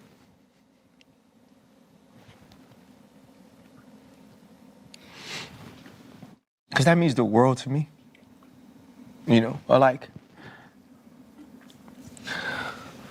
when I go home and this kid, from the West Bank is like so accepted in New Orleans now. Like I wouldn't change that, never. Like all I ever wanted to do was be accepted, and want it. So Yeah, see, and the white man didn't accept him. Um, Okay, that's enough. My God, brother. mhm. You know, Platinum and damn, what's the other brother name? Because I Eric, could talk to Eric. you. Eric, yeah, man. Listen, man. This is pathetic, bro. And like I said, I have sympathy for people that feel a certain way about certain things, but this is ridiculous, man. You trying to be accepted by who? Dude, all of these dudes played in the NFL. Mhm. Fred Taylor was one of the best running backs the Jacksonville Jaguars ever had. Him and Maurice Jones-Drew. Ryan Clark won a Super Bowl with the Pittsburgh Steelers. Channing Crowder played many years with the Miami Dolphins. I mean, that's a win in itself. I mean, a lot of guys would like to play in Miami, especially if dudes that play in Buffalo and New England and all these other cold cities. So it's Sure. like for them to be crying about acceptance or losing your job on ESPN. That's what I was trying to tell you the other day, Platinum. Like you're on the wrong platform to try to push that stuff out to the public. Yeah, you could do that on your own platform, but a lot of people on certain networks, they're all about ratings.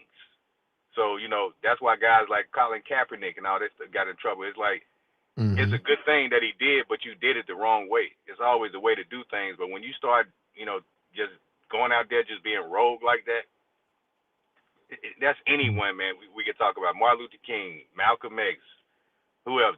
JFK, Tupac Shakur, who else? When you start doing all that stuff and you trying to be Superman or whatever you're trying to be and take over the world and try to save everyone, you know you're going to get backlash, man. The world is already confused as it is, especially in America. So by them being Americans and knowing that, it should teach you how to move a certain way. But for you to be crying like this and all of y'all dudes are millionaires, that's Mm-hmm. insane, bro. That's past insane. And a lot of I think all of them are married too. I don't know about Fred Taylor, but I know Ryan Clark and Shannon Crowder. Mm-hmm. That's the kind of man you want to be to your wife.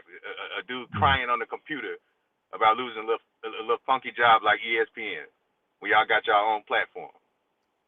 A lot of dudes is finished, Platinum. You ain't Mm-hmm. got no heart, man. Y'all play football. What happened to your heart? Yeah.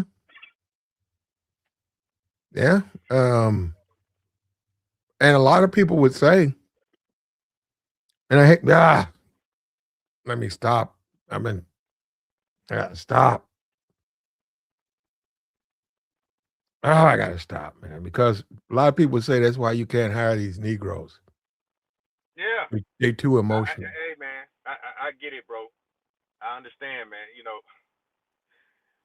But you can't change the world, man. No one person can do it, man. And you Just, can't make someone like yeah, you. Like, just like when Jordan got fired by the Wizards, and they offered him 10 million. They called him in off, and they gave him $10 million uh, for his efforts. And they said we're going a different direction. He did that. He started crying, and that's what I'm saying. That's why they say you can't hire these Negroes. They too emotional. I didn't see Jordan cry If though. I if gotta you tell you. fire one of them, they get in their feelings. And look, let me tell you something. That it is troublesome. I don't know. I can speak for myself. It's troublesome to get fired. It's troublesome. And but when somebody says you're fired, you're gone, right? All of that pleading, that ain't gonna work. not gonna work. Yeah. Yeah. So he said I tried to I just wanted to be liked and stuff. It's like, man, for real? So That's what I'm saying. That's the thing that killed me. Like you just want to be accepted. And he started talking about people from New Orleans, dude. A lot of black people that live in New Orleans are not all the way there. They into all kinds of stuff. And then also a lot of black people that come from Louisiana that get up enough sense in their head to get the hell out of there. Because Louisiana really ain't the best place to live. You just go through there and you see it for yourself. I would never live in Louisiana. And I ain't dissing no one that comes out of Louisiana, but he should be thankful that he even made it up out of there. That's a very rough place, man. That ain't nowhere you want to be. I'm sorry. if the NFL today, right? Because the NFL Network and Disney, and I don't know, like Jay-Z, I don't know as far as like who he's under promotion, so I don't know. But just say, for instance, he falls under that banner, and they don't like him in the sense of from a political standpoint. If they called Jay-Z up to the office and said, "We appreciate it, but we're gonna go in a different direction. Your services are no longer needed." Mm-hmm. And then they'll be like, we'll contact you with the buyout. What is him crying going to do? That's what I'm saying. Don't people understand that? What is the crying going to do? Nothing. That's what I mean. That's so Jay-Z lighting up a stream talking about they fired him from NFL halftime and NFL promotions. I mean, he could do it, but I'm just saying, what would be the point?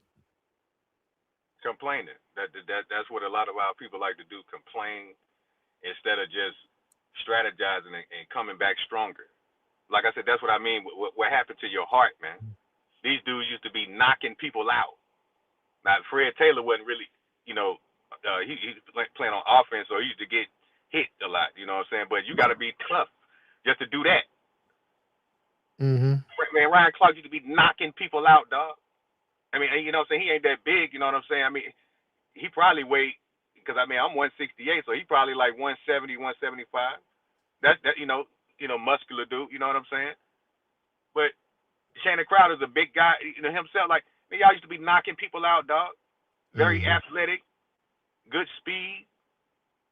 You'd have made enough money to take care of your families. What are you Mm-hmm. crying about, man? What's wrong with you niggas? And that's Yeah. the type of stuff that made me unfollow them doing that kind of stuff, man. You can't be doing that. You Yeah, because cannot I do thought it was that. me. No, do business. I thought it was me. I'm sort of glad you noticed because I didn't know if it was me. Am I being too hard on the guys? No. No, Platinum. Nah, Uh-huh. man. Nah, you keeping it 100, man. Nah, dog. You got to be a grown. I mean, you just got to be a man.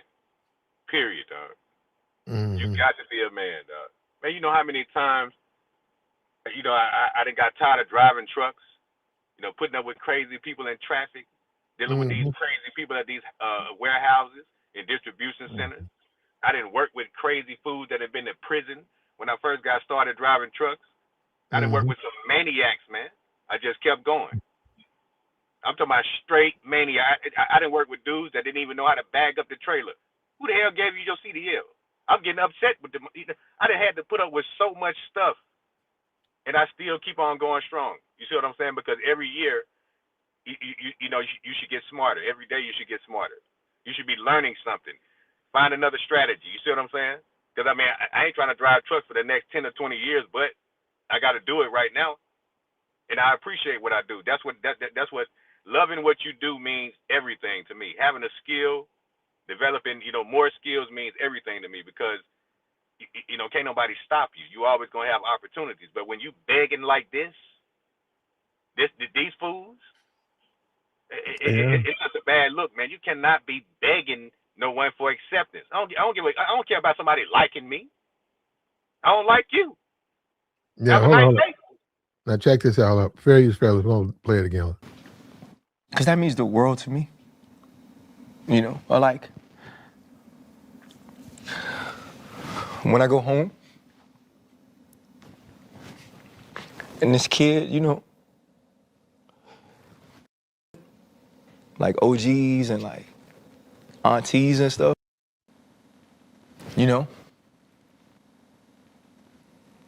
Like you asked me, like when I see people in public, like OGs and like aunties and stuff, and they tell me they proud of me, and they proud of like,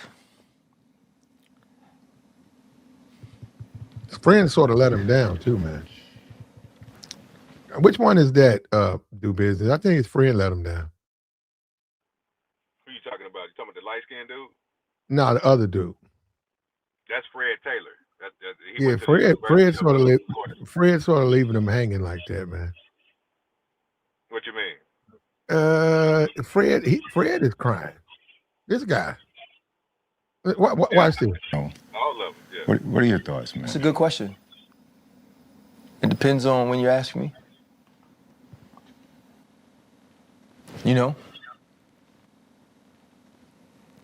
Like you asked me,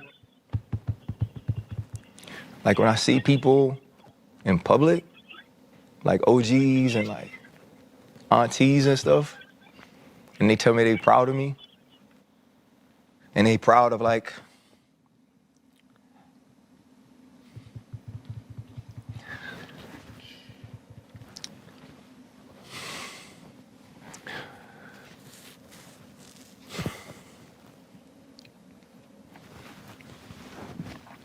and they proud of like the way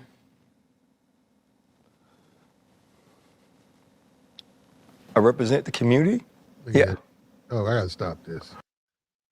Chocolate Beauty. Look at this right Yeah, here. I'm glad you. I was. No. This one. Chocolate Beauty. Right on time, right on cue. Chocolate Beauty. And that's what I. That's what Man. I said. See, that's I what they said. like. They like them No. soft, I said emotional that men like that. his subscribers, right? I said they must have a really diversified audience, right? And I imagine they have a lot of women who watch the pivot, right? What I was trying to say, and what I was saying was, as a man, and we ain't trying to uh, double down on this dude. I mean, do business is I'm gonna let him do that, but I'm just saying, as a man, you just can't do that, Chocolate Beauty. I know what you're saying. You can't be broken. You don't have a choice, man. You got to go live your life. You can't get out here and be crushed. And here you go, right? Just because Ryan showed his raw, you got background. Just because Ryan showed his raw emotions about his situation doesn't mean he's less than a man. The interview was tough, but respect to dude because none of us walked in his shoes and he didn't hide. Well, hold on, Well, wait I a don't minute. have no idea what you mean by that. I mean, She said none of us walked in his yeah, you shoes. got background. I don't know what it is, do business. Hold You on, have my background bad. on it. Yeah, Chocolate, I'm sorry. You're not right on this one. You're just not right on this one right here. Um, I don't know though, but you can What say about that. now? Can you tell? Yeah, yeah, you okay?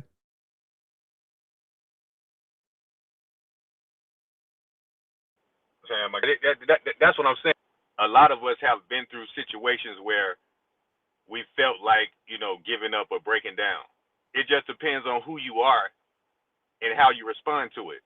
But crying about it is not going to do anything. See, that's that female stuff, man. That's a lot, especially a lot of dudes that's married. I Hmm. listen. It's nothing wrong with being married, but it just seems like a lot of guys that are married. It's almost like she takes a piece, like 10% of your manhood or something. Yeah, They just be probably acting more than different. that. Probably more than that. I say You know what 60%. I know dudes like this, and it's like it just don't. They're just different. I just can't really relate to them a lot of times. The way they carry themselves, the words that come out of it. I be like, you just how you look at some people like you giving that up and down look like, man, what's up with you, man? No, No, well, you can't be around me, dog. in the real world, and they don't live in the real world. Like you said, all of them are wealthy, former athletes. But yeah, in man, it just don't work that way. If No, I dog. get pulled over right now, if I'm going up the street to get something to eat, and I get pulled over, and that cop writes me out a ticket, and I say, hey, I got to be here in 3 minutes. He said, well, okay, as soon as we take care of this, and he holds me up for 20. Uh, and what is me crying? What if I turn around and cry? What is that going to do? He's Nothing. still going to say, well, you got to finish it. He said, well, you get through crying, this is where you need to go and all of that. Right. Yeah, that's what I'm saying. It's just the way things are, man. It's tough. It's tough, Ryan. I don't know. You guys know more about this media stuff than I do. Maybe this, I don't know what do you want? You know what I'm saying? Like you try and get your job back or Man, what? I mean, they worse than these dudes that be on these panels arguing with these females. You need a man, nigga. If she don't want one, she don't have to have one. I mean, Mhm. dog, I just don't understand some men in this country, man. I just can't get down with it, man. A lot of dudes, man, y'all be on some other stuff, but they try to act like they so hard and tough. But when certain situations happen, they break down and start acting. I mean, my God, man, I just can't get over. You got millionaires that are crying about losing the job Mhm. when you can do all kinds of your brain. Yeah. Yeah, and he doing it on the internet.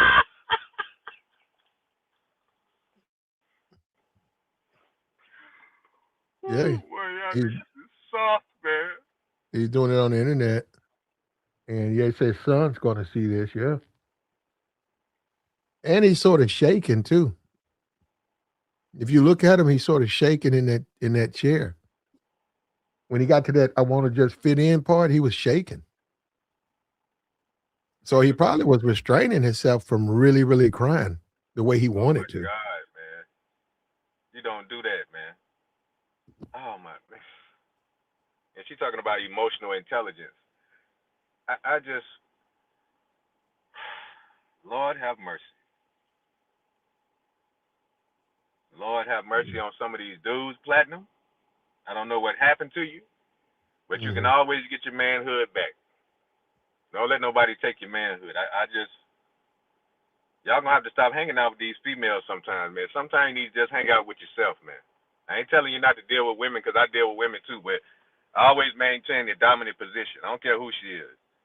You ain't finna have me nowhere crying and holding hands and all this stupid stuff in public and all this. And man, you know, my manhood is about the number one thing that you cherish, and everything else comes second.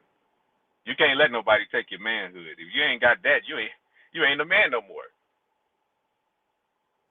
You don't let no Yeah, ESPN take your manhood away from you, man. Man, ESPN ain't about nothing. This nigga crazy. Talk yeah. about the OGs, talking about when they proud of me. Nigga, are you 16 or something? Nigga, you're a grown man. OGs and the aunties. Yeah, them aunties, yeah.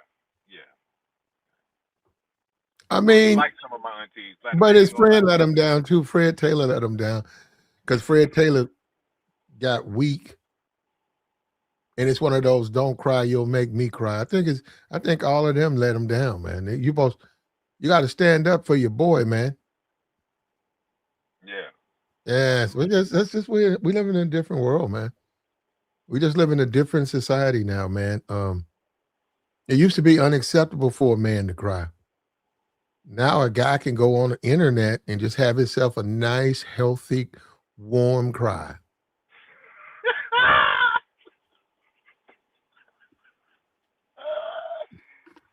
Oh man. It ain't got nothing to do with being a thug, man. She talking about you ain't gotta be a thug. What does being a thug? Being a thug is it ain't about nothing. Nobody cares about that stuff. I just don't get it, man. Nobody cares about some gang banging. Like them dudes. I don't care nothing about them dudes, man. You ain't about nothing either. You talking about some you on the block, nigga? Why don't you go hit the clock and go do something with yourself? Like, They cry. but You those be think the they don't dudes cry? that They be the cry when they female get that stuff. time. When they get that time put on them, they cry. Yeah, they be giving these dudes hundreds of years too. You ain't Some of never them getting fall out. out. Yeah, some of them fall out. All type of stuff. Yeah, Well, um, I want to warn him not to cry publicly because he has enemies and people who don't want to see him be successful, and he has to take that into account. Also, the executives who had it out for him, this is a flag of victory. They're going to enjoy watching you because they wanted to humble you and they wanted to hurt you. So, and you giving them that. So I would have told him he shouldn't do it. But I get it. They're like we had the young lady in the chat. They draw a lot of multi. They have a very mixed crowd down there, and he's gonna get a lot of women to join the pivot after they see him. You know, he's bearing his soul, and so it'll probably work out for him in a way that you don't expect. yeah. And what's next? He gonna start painting his fingernails next? Oh, Like, man, I just don't get it, man.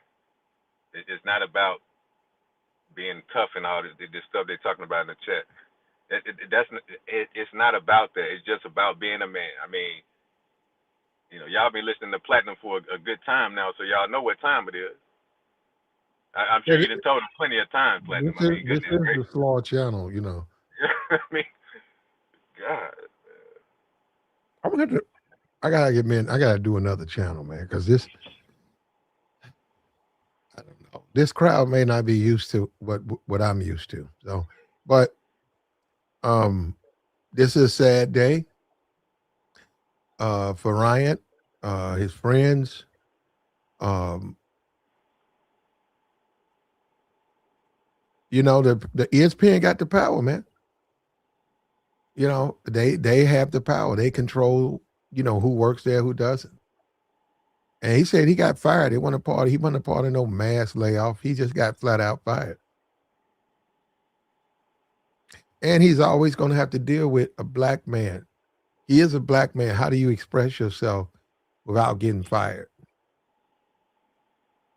Mm. Yeah, Yeah. that's heavy, man. That's real talk right there, Platinum. Yeah, you can't be over emotional, man. When you know how dudes be doing, they be trying to tear up the place or whatever and all that kind of stuff, man. They do it. They do it all the time. You can't do that, man. Man, they go straight to jail. I've tried not to laugh, but yeah, that the police don't care.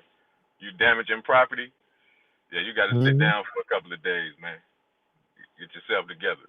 Somebody got fired today, and they probably tried to do all of that, and they got put out. A lot of times they'll call the police first, Yeah, and then they'll fire you because then they'll be right there in the hallway waiting to escort you, out of the building. yeah, man. You got to get with a lucrative business that needs you, man. When I be having companies contact me so many times, trying to recruit me, sending me emails, I don't even know who these people are, and I check out the company like, all right, you know, when you know, like I said, when you got skills, man, people gonna holler at you, man. You ain't got to worry about no money, man. You just got to go to work. But these dudes, man, a lot of spoiled athletes, man. They act like spoiled brats. It's And sad, he man. up in age, he can retire his damn self. Get you some investments and retire, man. You got enough money to retire. Take care of your family. You got a nice house, Hmm. place the kids got education, best schools. Time for you to retire. That's enough money for somebody to retire with a family. 6 to 12 million. Yeah. Well, he's still young though. He Well, he's he like can in he can do something else. their early 40s. That money should last at least 10, 15, 20 years if you do the right investments. Keep what you Yeah, got, invest a little bit, you should be fine. Yeah, yeah, but he man. wants to be on ESPN, man. He wants to be on the Get Up show and the First Take show. He wants to be on those platforms with those guys. Yeah. Yeah. And he I mean, and he feels like he's the most qualified one. And now you got Pat McAfee, who's about to walk into what 75 million a year. He worked for 12 years and he averaged like 2 to 3 million a year. Yeah, that's how much they giving Stephen A? I don't know the length of the contract. I know Oh, it was over 100. I think it was oh 110. okay. Yeah, he been there. Stephen A. been there since the early 2000s. yeah, yeah, man. First time I see Stephen A. when they had that Malice in the Palace. That's the first time I really started seeing him. Hmm. He was real outspoken about that. Yeah. Yeah. He said he want to be accepted by the. He says Ryan don't want his own platform. He wants to be accepted by the people in that ESPN office. Mm. So that's what he meant by acceptance when Yeah. he said, Hmm. Hmm. And it's sad though, man. No, it's sad. But I mean, it's a sad story, man. ESPN. I mean, I don't know what they can do, but if what he says is true, and I believe him, it's sad, man, that ESPN would treat a personality like that. yeah, yeah, I got you, Plat. You and Eric, I get that, man. And like I said, Ryan Clark, he seems like a pretty good brother. But I'm sorry, man. I just can't give him the benefit of the doubt when you're doing stuff like that, man. You can't do that, man. You already knew what time it was when you went to ESPN, and a lot of times I've even seen all three of them guest on ESPN, talking sports. So it's like it wasn't like they wasn't dealing with you at all. It just You got to watch what you say, man, around certain people, man. You just already know that, man. Common sense ought to tell you you can't talk how you want to talk in a certain environment. It's just basic common sense. And you talking about something you want to be accepted.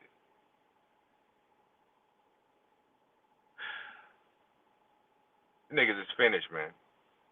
The dudes is finished, man. I didn't even mean to say, the N word, but dudes is finished. But a lot of dudes, you're done. And I've been saying that for years on your platform. Certain people, platinum in society, you're done. It's nothing that you're finished. I don't know what happened to you, but you ain't getting it back.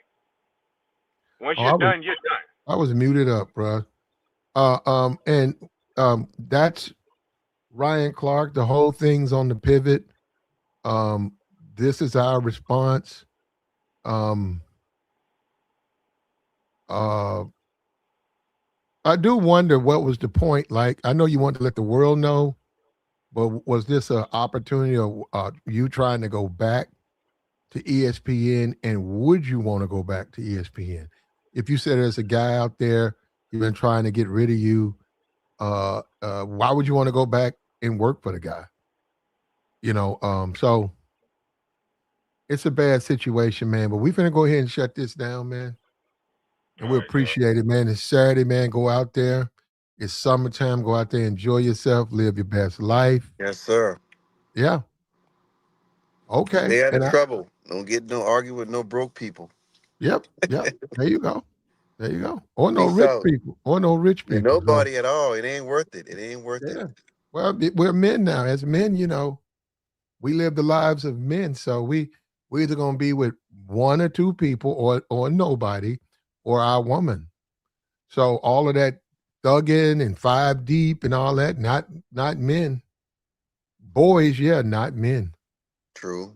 So that's the way it went, man. So we'll find out